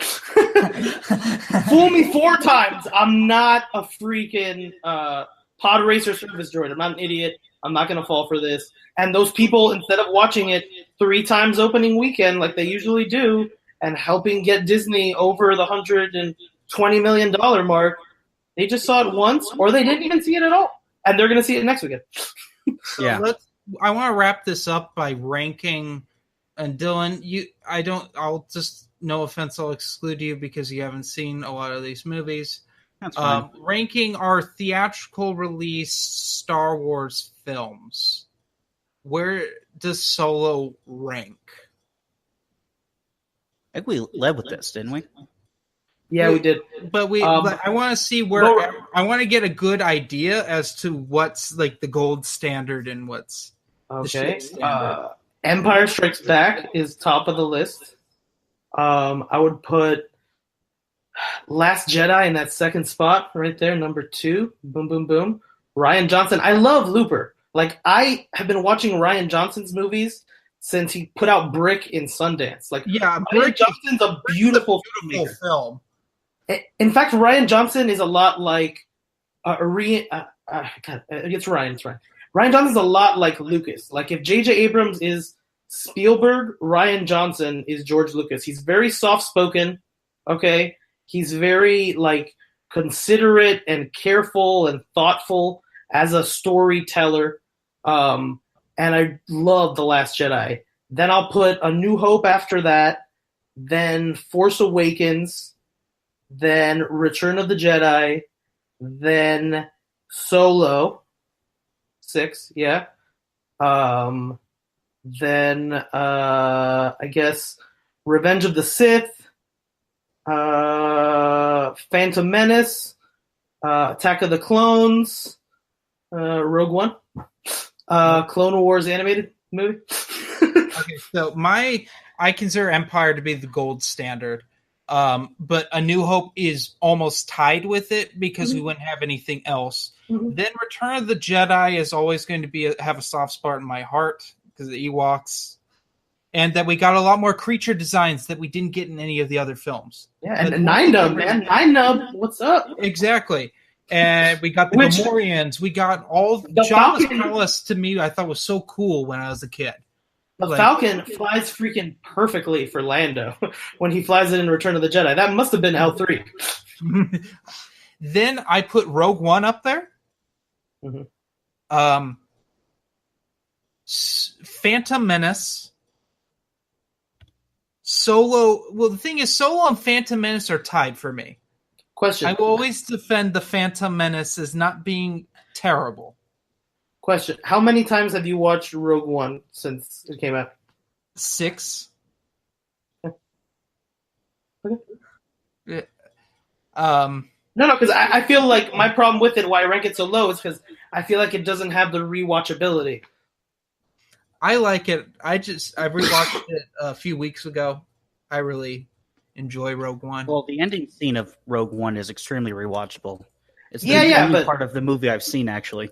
But I only need that. But I only need that minute and 30 seconds. Like I don't gotta sit through everyone being depressed and confused and not understanding what's, what they're supposed to be doing in the plot. So I'll give you an example of a movie that I really like that a lot of people don't. I like Alien 3 because I like movies about human suffering and Ooh. attempting to overcome it and failing. Okay, I'm an Aliens guy Oh, I am. because I think it's a disrespect to, after all the work Ripley did in Aliens, for David Fincher to kill off Newt, off screen. Well, because Newton Hicks, it was a. I know, yeah, I know, I know the plot, but I feel that choice. Oh, I don't And agree with it either. it's If I had the disrespectful. choice- let's see. I was just reading it right now. Earth Hive is the true Alien 3, in my opinion. it's Hicks and Newt. Yeah. You Are you know? excited for The Predator?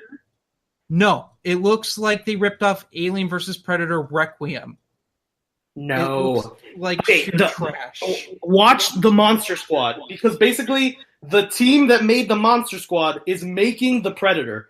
And the fact that there's a kid in the trailer basically tells me that The Predator is going to be the Frankenstein in the new Monster Squad of Aliens. Like, that movie's going to be fun. It's going to feel like an 80s movie. I'm very excited. I have faith. I have faith. I don't want to see that though. I like the Predator fucking in Predator 2 when he thinks about shooting the child. Bro. He got the shoulder cannon and he's like, "Oh, it's a toy. I guess I'll just repeat. Want some candy?" What on about the Predator Subway." movie where they were on a planet and it was like the most dangerous game? Predators, that movie actually holds up so well. That movie It does. very I underrated. rewatched all of That it not movie's so so long good. ago because when I saw Predators, I didn't like it because it looked cheap with the heat vision. But looking back on it, it's a product of was that 2010 that came out? Well, Yeah. not only that, but that movie, Robert Rodriguez produced it, and Mhm. basically Fox said, "We're gonna let you make a Predators movie, but you have to make it for this amount of money, which is very limited, and you have to get it done super fast because this date is 9 months away or something like that." They churned out that movie so fast, and the fact that it's as good as it is Because a they huge did the same success. thing with Alien 3, but Alien 3 fell apart. But that's also because they didn't allow David Fincher to edit his own movie. Wasn't Alien 3 a Weinstein movie? I think is it Dimension? No, No. Alien 3 is 20th Century Fox. Okay. Yeah. I'm thinking about Hellraiser or something. Sorry, my It's all nerd. good. It's getting late at night for me in Miami. It's It's, all good, It's but 11 o'clock right now. so I need to get back to my Sorry, your my list. ranking these real fast. Rogue One. I was at Phantom Menace, Solo, Mhm. Phantom Menace, kind of interchangeable right now. Not sure. Okay. Then Revenge of the Sith, Attack of the Clones. Well, I take that back. Force Awakens beats out Attack of the Clones. Reason Force I should Awakens hope. and Attack of the Clones are interchangeable is Force Awakens is just A New Hope again. And I really wanted them to take a bunch of risks with the Force Awakens that they didn't. It's a solid movie, but They it's took a interchangeable lot with- of different risks with the Force Awakens. Yeah, They still took huge risks with the Force they Awakens. did. The fact that Disney had the balls to promote the movie like Luke Skywalker was going to be in it, and then give you silent freaking Luke at the end of the movie giving you the most epic stare down of your life. Like, that is ballsy. That is a risky move, okay? That is risky. And that felt pay off. very Marvel-y too. But the thing is, it's another super weapon. It's a bigger Death Star. We got another guy, a tall guy in a mask. We got a whole bunch of things that are the same. George gave us a second Death Star too, man. It's a grand tradition. I know, but like it's poetry. It was the don't you put a lot of it balls on it now. But like Attack of the Clones, the dialogue is infamously bad. Mm-hmm. Infamously bad, and they intermix. Like not sure, but I don't like Last Jedi at all. That gets ranked below that because Last Jedi should have only been 2 hours, not 2.5 hours. It was a mess. The only person who had true character development was Poe and maybe Kylo Ren. And Finn, who got to kiss a girl, and he'd never kissed a girl, and he learned to not just run away and act instinctively. No, he didn't learn that in Force Awakens. He got chopped in half before he could finish learning his lesson. But the fact is that he stood up not to the him. hero. Yeah, but Finn's story is that he's learning. He's not the big hero. He's not the guy who's going to pull out the lightsaber and win at the end. He's the guy who's on the team. He's the guy who's he's the Han Solo would-be girlfriend is going to run a kamikaze into him with a speeder, and then say, "This is what we do. We save the ones we love." And I'm like, "Really? Because you just tried to fucking run him over."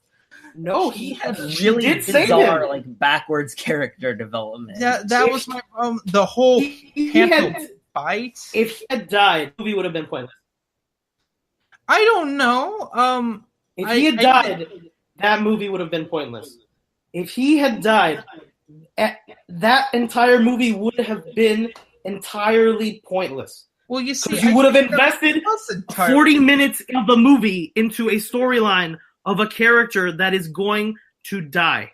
Okay? That would have basically have made him a preamble for Rose. That makes no sense. But at the same time, his character doesn't go anywhere. Rose's character doesn't go anywhere. The Canto Bight thing really inevitably is a waste of time. They learn to failure. This is the Empire. That was the Empire Strikes Back. This is our heroes learning from loss. But the thing is, there are consequences. I will give you that. There are major consequences for the Resistance. But mainly it's due to stupidity on Admiral Holdo's part. That's not true. It's not stupidity. It's her character. She is a certain type of character. In her book, I think it's called Constellation or something, where she's in, they explain she's basically the Luna Lovegood of the rebellion. Yeah, okay? And it didn't make sense why because she's introduced in Leia, Princess of Alderaan, and I hated her character in that. But it was like she was just a goofy kid, and it just felt out of place. And this, she just makes straight up. Why is Poe not involved? I get that Poe is. He got demoted. He got Princess Leia blown up. He put. But the issue is in danger and wiped out half the fleet, bro. When does a guy that wipe out half the fleet get entitled to command decisions? But it would have made sense to say, "Hey, this is what we're doing." And you're not allowed to do it. That would make sense in a situation that is not extremely stressful. They are running.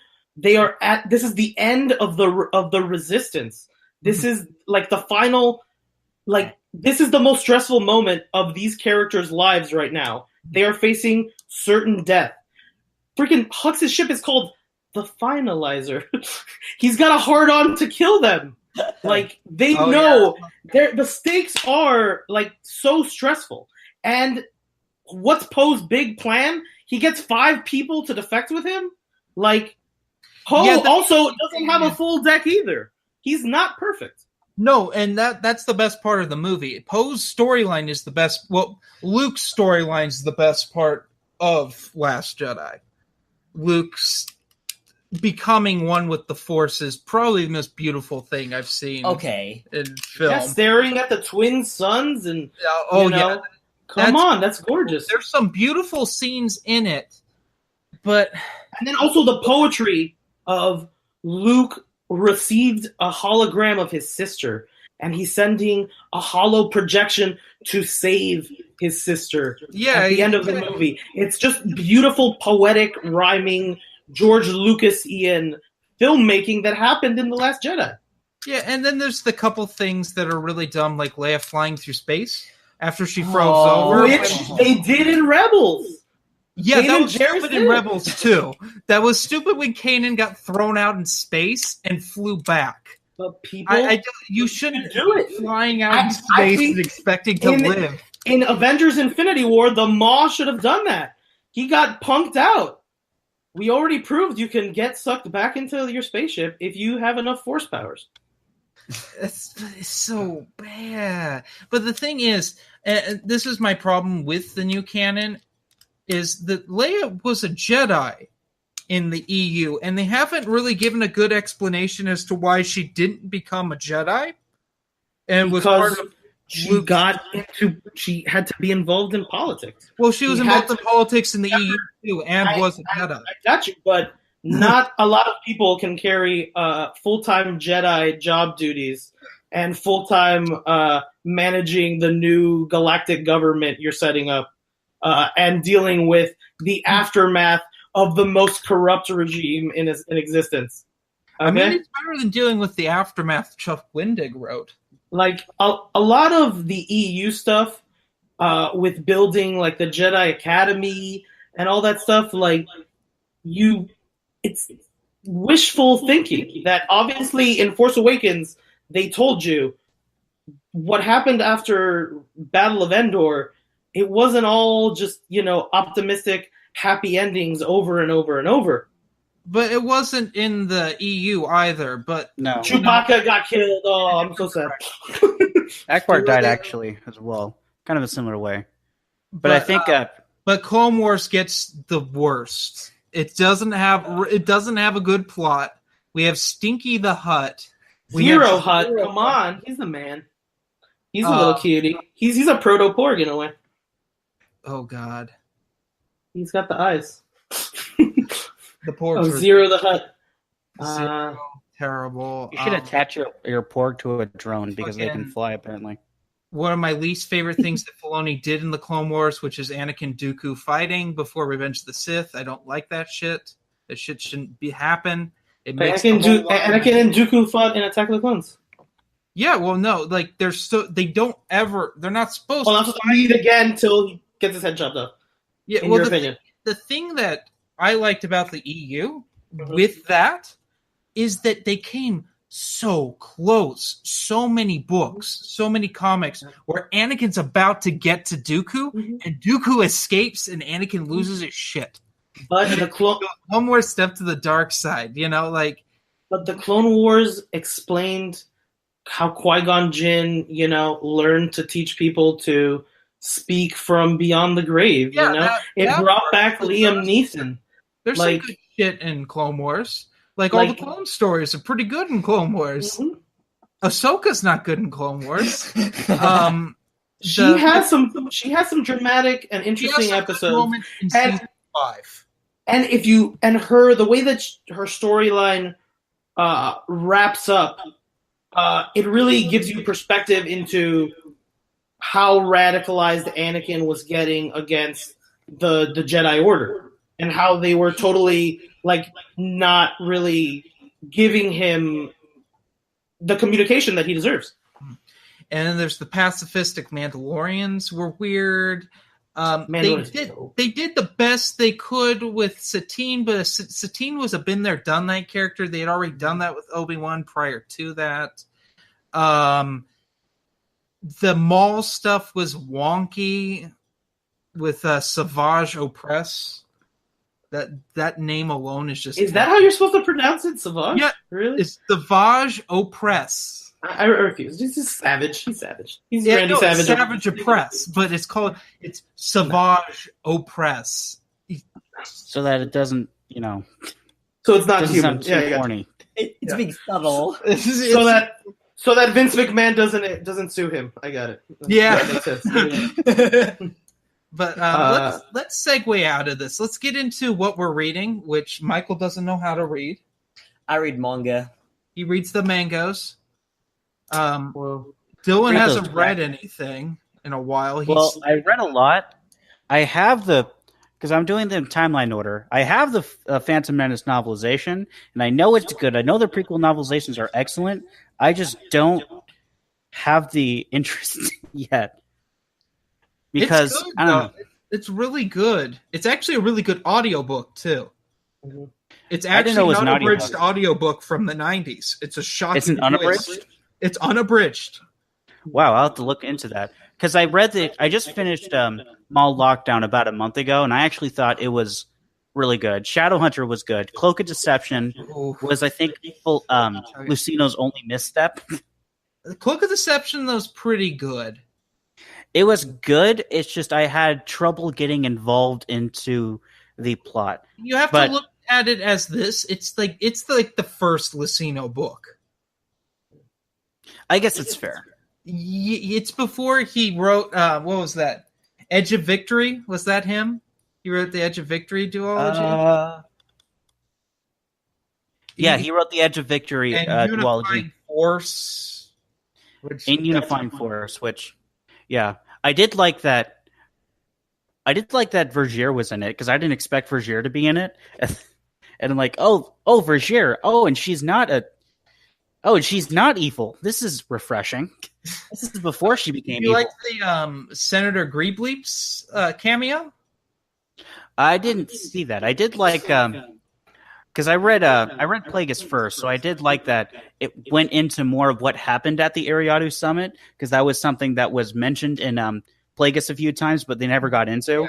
Yeah. Well, the Eriadu Summit's kind of big deal. But Senator Greebleeps, for those of you who don't know, is when in Phantom Menace, there's a bunch of ETs that have a cameo in the Senate, and their senator is just Spielberg's name spelled backwards.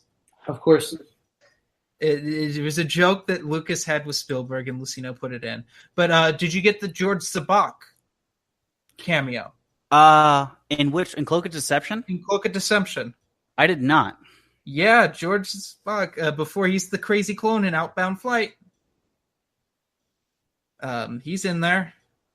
But then again, Mall Lockdown has Kamari Vosa from the Bandogora, the bounty hunter video game. And I actually have an issue with how the book timeline, because I think the book timeline is wrong because both Cloak of Deception and Mall Shadowhunter, I think are happening at roughly the same time because they both end pretty much when Phantom Menace begins. But then in the books it says you should read Mall Lockdown next, and Mall Lockdown doesn't end. It's like there's no possible way in Shadowhunter because at the end of Shadowhunter, Obi-Wan has seen the remnants of that final battle, went back to the temple and said, "Hey, I need to report on this." And they said, "Hold on to your report. You need to go to Naboo to negotiate this trade deal." I've always disagreed with that timeline too because I think Lockdown happens before. Yeah, Lockdown because of how Plagueis interacts with Palpatine in Lockdown makes more sense before Shadowhunter. Exactly. How is Maul's character depicted in these? Is he still stoic? Like, how does his character develop? In Shadowhunter in these books? Shadowhunter isn't from Maul's perspective most of the time. It's like Maul is the antagonist in Shadowhunter. But his name's in the title?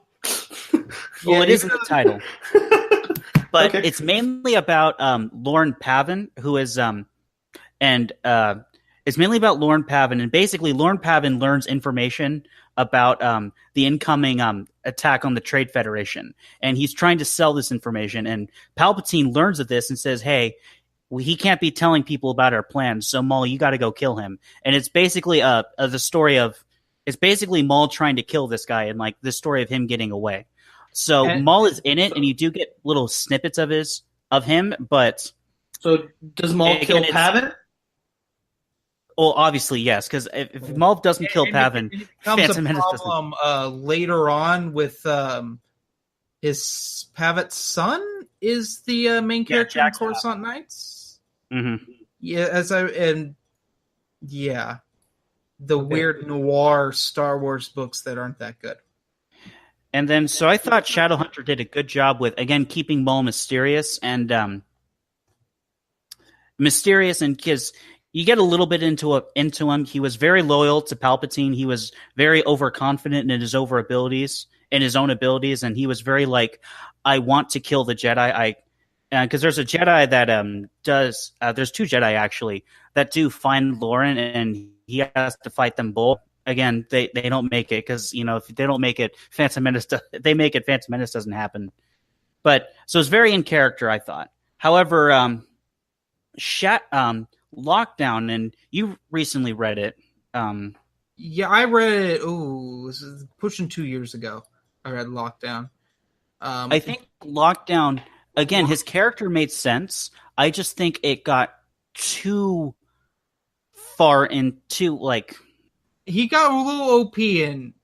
Well, first of all, Lockdown is one of the most gory Star Wars books I've ever read. It's truly disgusting at times. He rips a Wampa's heart out with his bare hands at one point, because Lockdown's plot is that Maul's stuck on this prison barge called the Purge, and the inmates are forced to fight each other, and it's televised on the black market.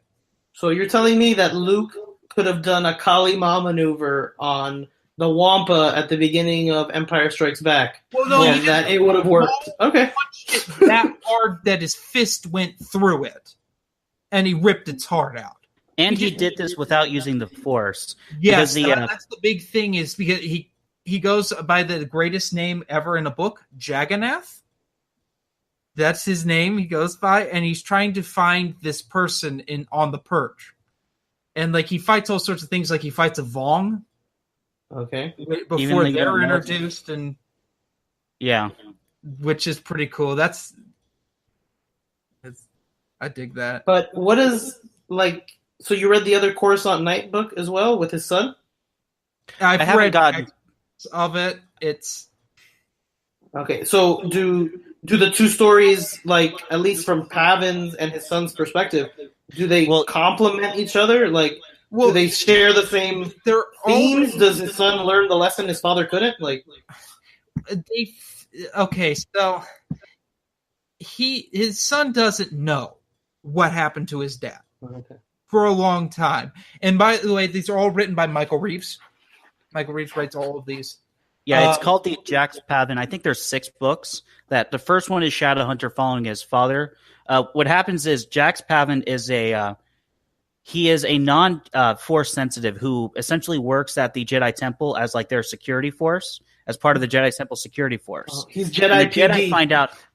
The Jedi find out that his son is force sensitive, so they want to train him. But because Jedi can have no attachments, they basically have to let him go, and he can never see his son again. So he kind of becomes resentful of the Jedi for basically, because he's I've been working for you guys for years, and you just and I've been outcast and I can't see what. So he kind of becomes a little bit of that. So the book highlights how the Jedi Order had done the failure stuff that Luke talks about in The Last Jedi, that they don't understand connection and can't get past their own dogma. Yeah, in a way. Cool.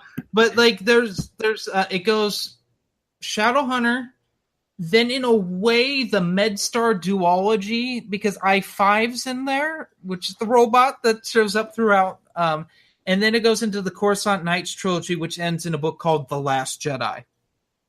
Ironically. Cool. Actually, there was a tweet from Mark Hamill where right before Last Jedi came out, he said hey, the novelization was released 5 years ago or something, and spoiler alert. And But yeah, do we want to get into what I've been reading before we have to end this show for being fucking 2.5 hours? Oh, it has been 2 hours. It's been 2 hours. So I've been reading The Paradise Snare, which is book 1 in A.C. Crispin's Han Solo trilogy, which has a very young Han Solo who escapes being basically a slave and goes to a planet to be a smuggler. And it's before he meets Chewbacca. A couple chapters in. Dylan, you're muted. There we go. He was getting force choked, I think. It's all right. My No, it's bad. just whenever I cough, I mute my mic, so I'm not like coughing into the thing. I guess yeah. I forgot it, but Not like is last that podcast. the? Well, I guess you're only a few chapters in, so you don't know. I remember in one of the trilogies, he straight up murders someone, like, That's in Brian Daly's. That's in Han Solo at Star's End. I know what you're talking about. and it's a very like it was written around the time of the Han shot first controversy, so it was. Well, it was written. It was one of the first EU books. Oh, Brian- it was okay. Yeah, that was. It was written in the 78, 79. Okay, so it was before that. I'm getting the two trilogies mixed up. You're getting AC Crispin one, is what you're thinking. Yeah, because the AC Crispin was the '90s one. Yes. Okay. Which sadly AC Crispin's not with us anymore, which is a real shame because I'd like to meet her and thank her for. There's a writing few this wonderful authors that book. we've lost over the years. Yeah. Because I think Brian Daly's not with us anymore either. Let me look that up. And of course Jason Aaron isn't. It's a real shame. Jason Aaron writing some of the saddest Star Wars books ever, as well Aaron as Olsen, you the mean? funniest moments ever. But yeah, I'm enjoying it. I just finished Last Shot. But mainly right now I've been going through this big Aliens novel kick, Cool. which has been really interesting because Star Wars has such a nice continuity and Aliens is 50 Shades of fucked up. I have an Aliens comic book like anthology that I picked up off of Loot Vault that's on my stack of things to read. That was like a great deal. There's some solid Aliens work out there. Mhm. Part of the problem is they started like the comics started a year after Aliens came out, and they start Hicks and Newt, but Newt's an adult. Yeah. So when Alien 3 came out, it fucked it up big time. Yeah.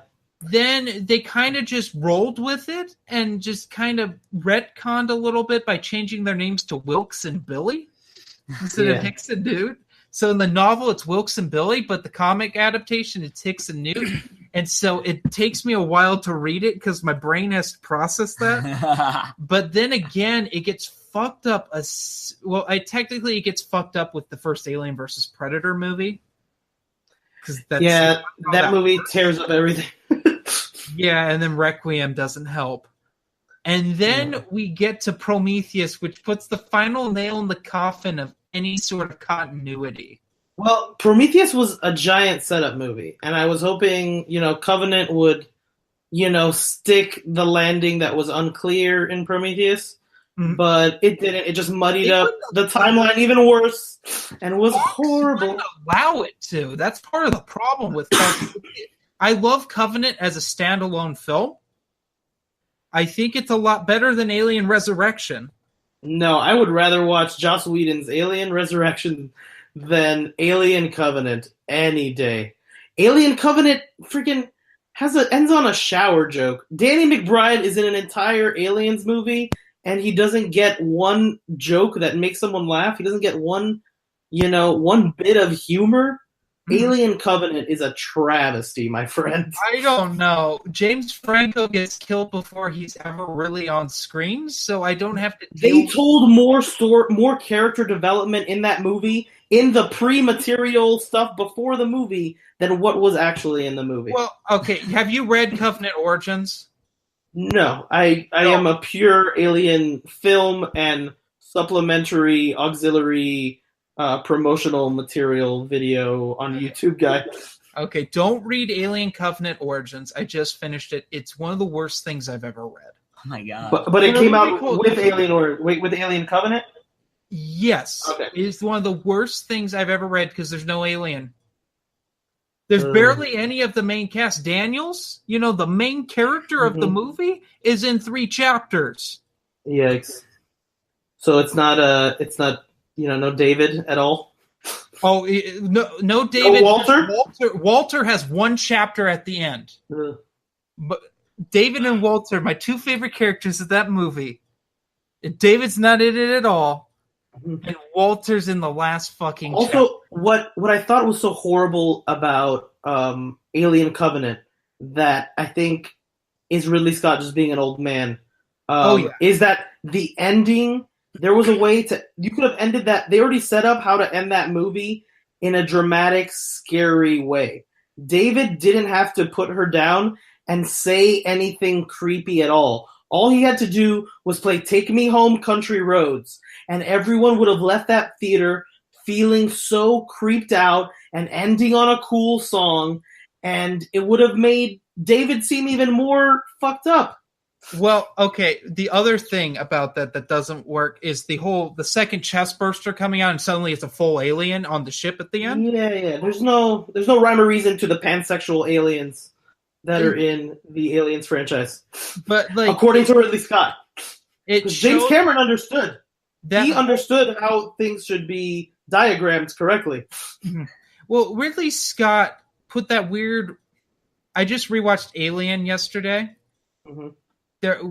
There's a weird possible rape scene in Alien with the other woman actor with the tail goes up her leg. That's super gross, and I've never noticed it before. And he leaned it into it way hard in Covenant. He wanted to get it in the shower. Yeah, it was fucking weird. Mm-hmm. Well, Prometheus had the weird goop that came out of Holloway's eye, and then he fucks her, and then she has a squid baby. Well, I at least appreciate Prometheus was like delving into religious themes and actually trying to think about stuff in a more, less than just we're just space truckers kind of way. Yeah, like Alien has its own place and Prometheus has its own place. But then Covenant just doubled back down on space truckers. I don't know. I like Covenant for what it was. It's no Alien. It's no Aliens. I'd rank it with Alien 3. What's sad is we'll never get that Neil Blomkamp Alien movie. And no, you never will. And Neil Blomkamp has been, he was releasing a bunch of like his own sci-fi shorts and stuff. Yes, and some of them were pretty cool and interesting. He's trying to get one of them funded for a feature length, which is pretty exciting. But I'm reading. I just picked up a stack of my local comic shop, Max Comics, is going out of business, so I just bought like a crap ton of Poe Dameron comics. Okay. For like $1 each, and I also picked up a copy of the first issue of the DJ comic they had for Last Jedi, and it was so bad. It's terrible. It's written in the most confusing way possible, and sometimes he has a speech impediment, and sometimes he doesn't. Yeah, like in the movie, and it's obnoxious. Horribly written. Well, I was trying to analyze it, the speech impediment, because I heard someone complaining about that like that's him, that's his way of manipulating people or grifting people or something. But I don't know. Honestly, that's what not clear. Rian Johnson's like, can you do a take without the speech impediment, and can you do one with the speech impediment? And then someone else edited it? What probably happened is they cast him and they expected him to be Mumbles, or they thought that he wouldn't be Mumbles from The Usual Suspect. And Benicio del Toro tried to act like Mumbles from The Usual Suspects. And Rian Johnson liked it a little bit, but ultimately he had to set up the plot line that somebody is profiteering off of these great Star Wars. And it's not only Disney and Lucasfilm; it's apparently rich gamblers in Canto Bight. Yeah. So how are you enjoying Poe? I haven't opened any Poes yet. I just grabbed the DJ, but I think I have like issue 12 through like 22, 23. I don't know. So in good run. And Poe is a little of this, but mostly this. Especially in the later issues, I'm behind by like 3 issues. So where Poe is right now is right after Last Jedi, and he's talking about Force Awakens. That's the current arc. Okay. but a lot of it is lead up. Like he's trying to find Lor San Tekka. Okay. Throughout. I wonder And if because they announced Poe as a main character in Star Wars Resistance. it might tie in. They might do some tie-ins. Yeah. I wonder if any of those comics characters will also get a chance to get their, fleshing I would hope. out. Specifically, I'm a big Snap guy. Okay. Because I like that actor because he's done a lot of garbage B movies for like Asylum and stuff, and he's always a good actor.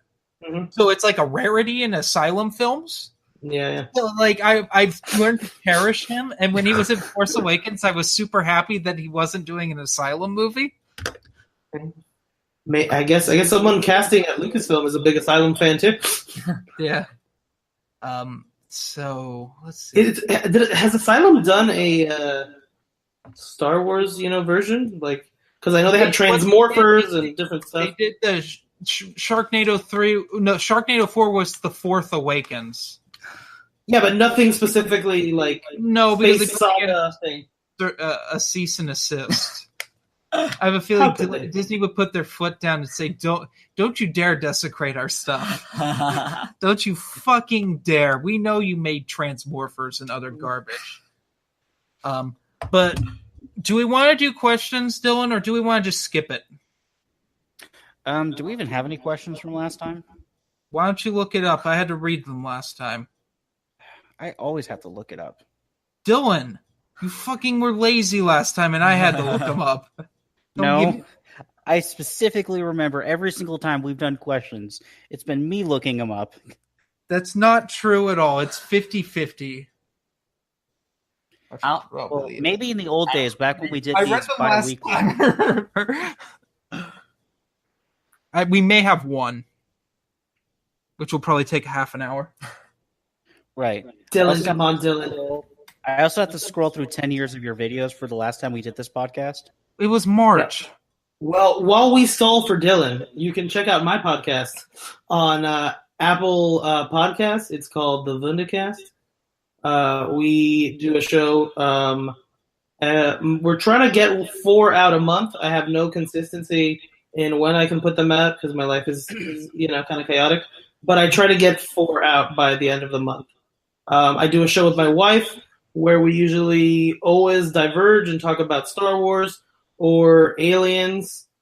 And I also do a show with my friend Mr. J, where we usually talk about the DC film universe and TMNT and Power Rangers and Marvel and like anything comic book related. I also do a show called A Whole Lot Of with 2 directors who directed Season 3, Episode 3 of Ash vs. the Evil Dead, the Mesa Brothers. And that show is like a free-for-all bonanza of all things nerdy and horror and 80s and 90s. And our host, Andres, is a self-proclaimed Marvel tard. So if anybody watching is a fellow Marvel tard, as he dubs it,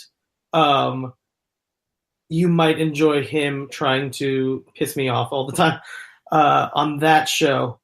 As well, we do have one EU guy who edits our podcast and shows up a bunch, and he's Blockbuster Guy Frank, and he has a channel called Oh, It's Blockbuster Guy, and he's young. He's in his early 20s, so he's still catching up on a lot of EU stuff, but he's our resident EU defender on our podcast. And we actually did a great episode 7 commentary where we had 3 haters and 3 lovers of Star Wars and 1 person who is neutral and really doesn't give a fuck.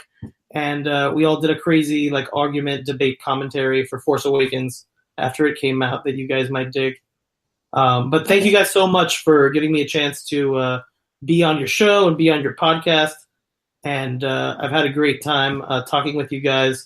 And I want to just reiterate, because I've seen this weekend that Solo came out, there's been a lot of it's felt like the fan base has been at war with itself. And I want to remind everybody that when you get a bunch of people that like Star Wars, whatever version of Star Wars they like, in a room together, they have more things in common than they actually don't have in common, even though it doesn't feel that way. We're all just, still Star Wars fans. Mm-hmm. Exactly. And I'm running for president in the year 2020. Uh-oh. Whoa! Suck it, Trump. Someone's going against Waru. All right, so we only have one person who asked questions, but they asked 4 questions in typical Dark Synovia fashion. I should have known that he would be involved in this. Darth Riddler himself appears. Darth Riddler himself. Though they're not novels this time. So he's being merciful. So first question, what would EU Luke think of Jake Skywalker? I don't think he would really think anything of it. I think he would just be like, okay, and move on with his day. Yep. Other than Karen Travis, what other authors do you think, whether it's in the New Canada Legends, are not team players? Chuck Wendig. Chuck Wendig by far. Because everyone's had to fucking write around his atrocious trilogy. His fucking Aftermath trilogy is baffling on multiple levels. To a certain... Are we just talking writers? Yeah, because I would add Dave Filoni to that list, but I think that's too obvious. He didn't... Dave Filoni now is different than Dave Filoni in 2008. I'm just going to put that out there. It's interesting because I saw this YouTube video that got put out where basically it was someone juxtaposing Lucasfilm's announcement from when Disney bought it, and George and Kathleen saying that they're doing things for the fans and they're making their decisions based on the fans and blah blah, and then cut to 2018 and it's Ryan and Filoni and Kathleen Kennedy, and they're just saying we're dedicated to the story and we're trying to satisfy the story. We're not trying to just serve as fans anymore. Blah blah blah. So there has been definitely company policy has changed. Yeah, I don't know if part of that. What I see with that was Force Awakens. It's been said Kathleen Kennedy said we need a movie now, so they wrote a movie. They wrote one movie. They didn't write it with a plan at that point. They wrote Force Awakens. Mainly, the guy who wrote Toy Story 3 wrote a draft. J.J. Abrams said it was garbage and rewrote it. Michael Arndt. And then they went from there. So that's why there was a bunch of things set up in Force Awakens that didn't necessarily pay off in Last Jedi. But they still could pay off in auxiliary material down the line. No, because J.J. Abrams is involved in Episode 9. But that's why she picked J.J. Because J.J. he's made Lost work. He's good at setting up. He's good at setting up a lot of good toys. That's JJ's strength as a filmmaker. Very social media friendly director. I have no problem. J.J. Abrams was their best choice. I remember leaving Tarantino to do it. I remember leaving the Star Trek 2009 reboot, and just everybody leaving that theater just saying, "Oh my God, can you imagine if J.J. made a Star Wars movie? How perfect it would be." That was the resounding sentiment I heard that week. Yeah, I remember that. Okay, 2009, J.J. Abrams, Star Trek. That was the first trailer for The Force Awakens. Yeah. All right, what's the next question, Dylan? Third question is... Wait. I have one joke that I wrote for Darth Riddler while we were processing that, which is Darth Riddler would say, riddle me this, riddle me that. Who's afraid of the smiling loft cat? Air horns. Okay, I'm done. I'm sorry, that was horrible. His third question is, have you ever played Star Wars Connect? I'm pretty sure all 7 people who bought Star Wars Connect have not played Star Wars Connect. Yeah, no. I watched the JonTron review when it came out.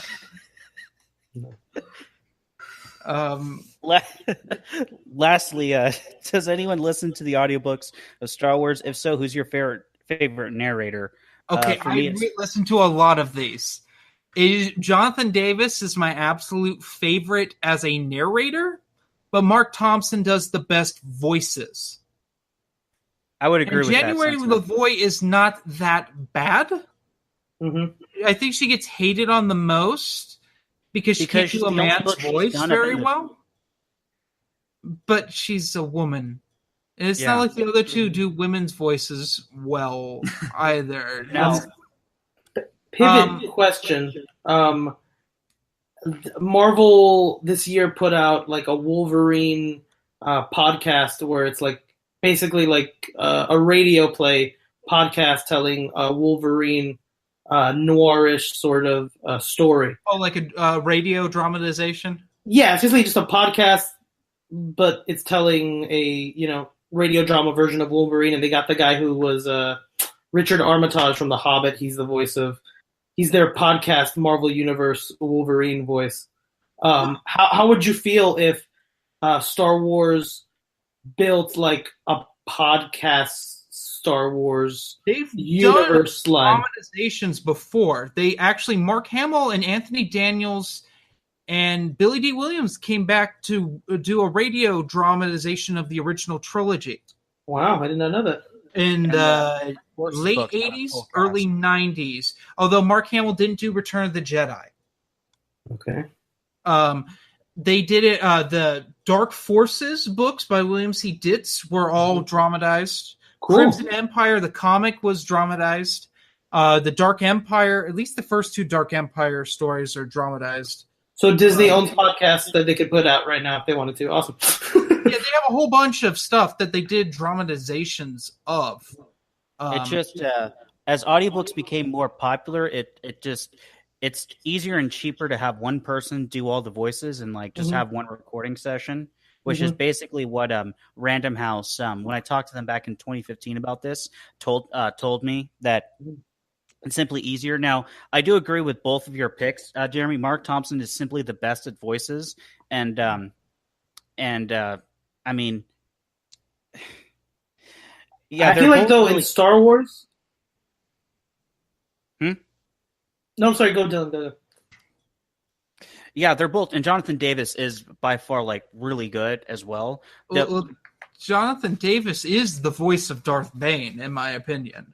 Oh yeah, he definitely is. He is Darth Bane. And I think that the reason that everyone hates January LaVoy isn't because she's a bad voice actress. It's just she's had the displeasure of doing the audiobooks for some of the worst books in Star Wars. Yeah, she's gotten some decent stuff recently. What they did with the Last Shot book is Mark Thompson does the majority of it, but January LaVoy does the Lando backstory. Okay. And Jose, the author, actually does part of the audiobook, and his stuff's the weakest. But he's not a narrator. He's the author. Like ideally, as you say, I think that the audiobook should have 2 voice actors. The dream team would be to have Jonathan Davis narrate, Mark Thompson do male voices, January LaVoy do female voices. That would be the dream team because Mark Thompson neither Mark Thompson or Davis can do female voices, and January LaVoy can't do male voices. But it's a good mix. But these three people, yeah. These recordings don't have any music cues or sound effects. They have. They do. They're like an event. Cool. Yeah. Sound effects. That's the dream. Williams. Yeah, they have Star Wars sound effects. They have the Star Wars. They have licensed Star Wars music because they have the rights to do that. The only downside is they don't have new stuff. Like the newest music they put in there is from Revenge of the Sith. Okay, yeah, and they're not making any original music for this. No. I believe the Marvel podcast it's creating original music for it, and Disney could totally do it if they wanted to. Well, it's also Audible is starting to do audio dramas just for Audible. Like they took a couple of the Alien books that came out in the last couple of years, and they made audio dramas out of them. They did it with some X-Files books, too. So I think the audio dramas are going to come back. Yeah. And it's, I actually, again, I pretty much agree with you there. That it's going that way because I know I'm not the only person. We're not the only people who have talked about the problem of having one voice actor do the entire book is kind of jarring because there's some certain voices they can't do, and it really just comes down to a production pipeline thing with Random House. But if it's Audible doing it, then I mean, sure. Okay. Is there one more question? No, that was all. That was the Okay. that was the four. I'm going to cut it here because I have a bunch of cats I have to get into the house. I've needed to shit for the last like 50 minutes. I have to also, but I didn't want. That's what my Riddler reference was about. It was your cats are shitting. I knew it. I felt it through the force. It all makes sense. Dios mío. All right, it was good to have you on, Steven. Yeah. Awesome. Thanks a lot, man. I appreciate it. Dylan. It was a good time, Jeremy, Dylan, Michael. You guys rock, man. All right. May the force be with you. We'll Take see you it easy. soon. Later. Later.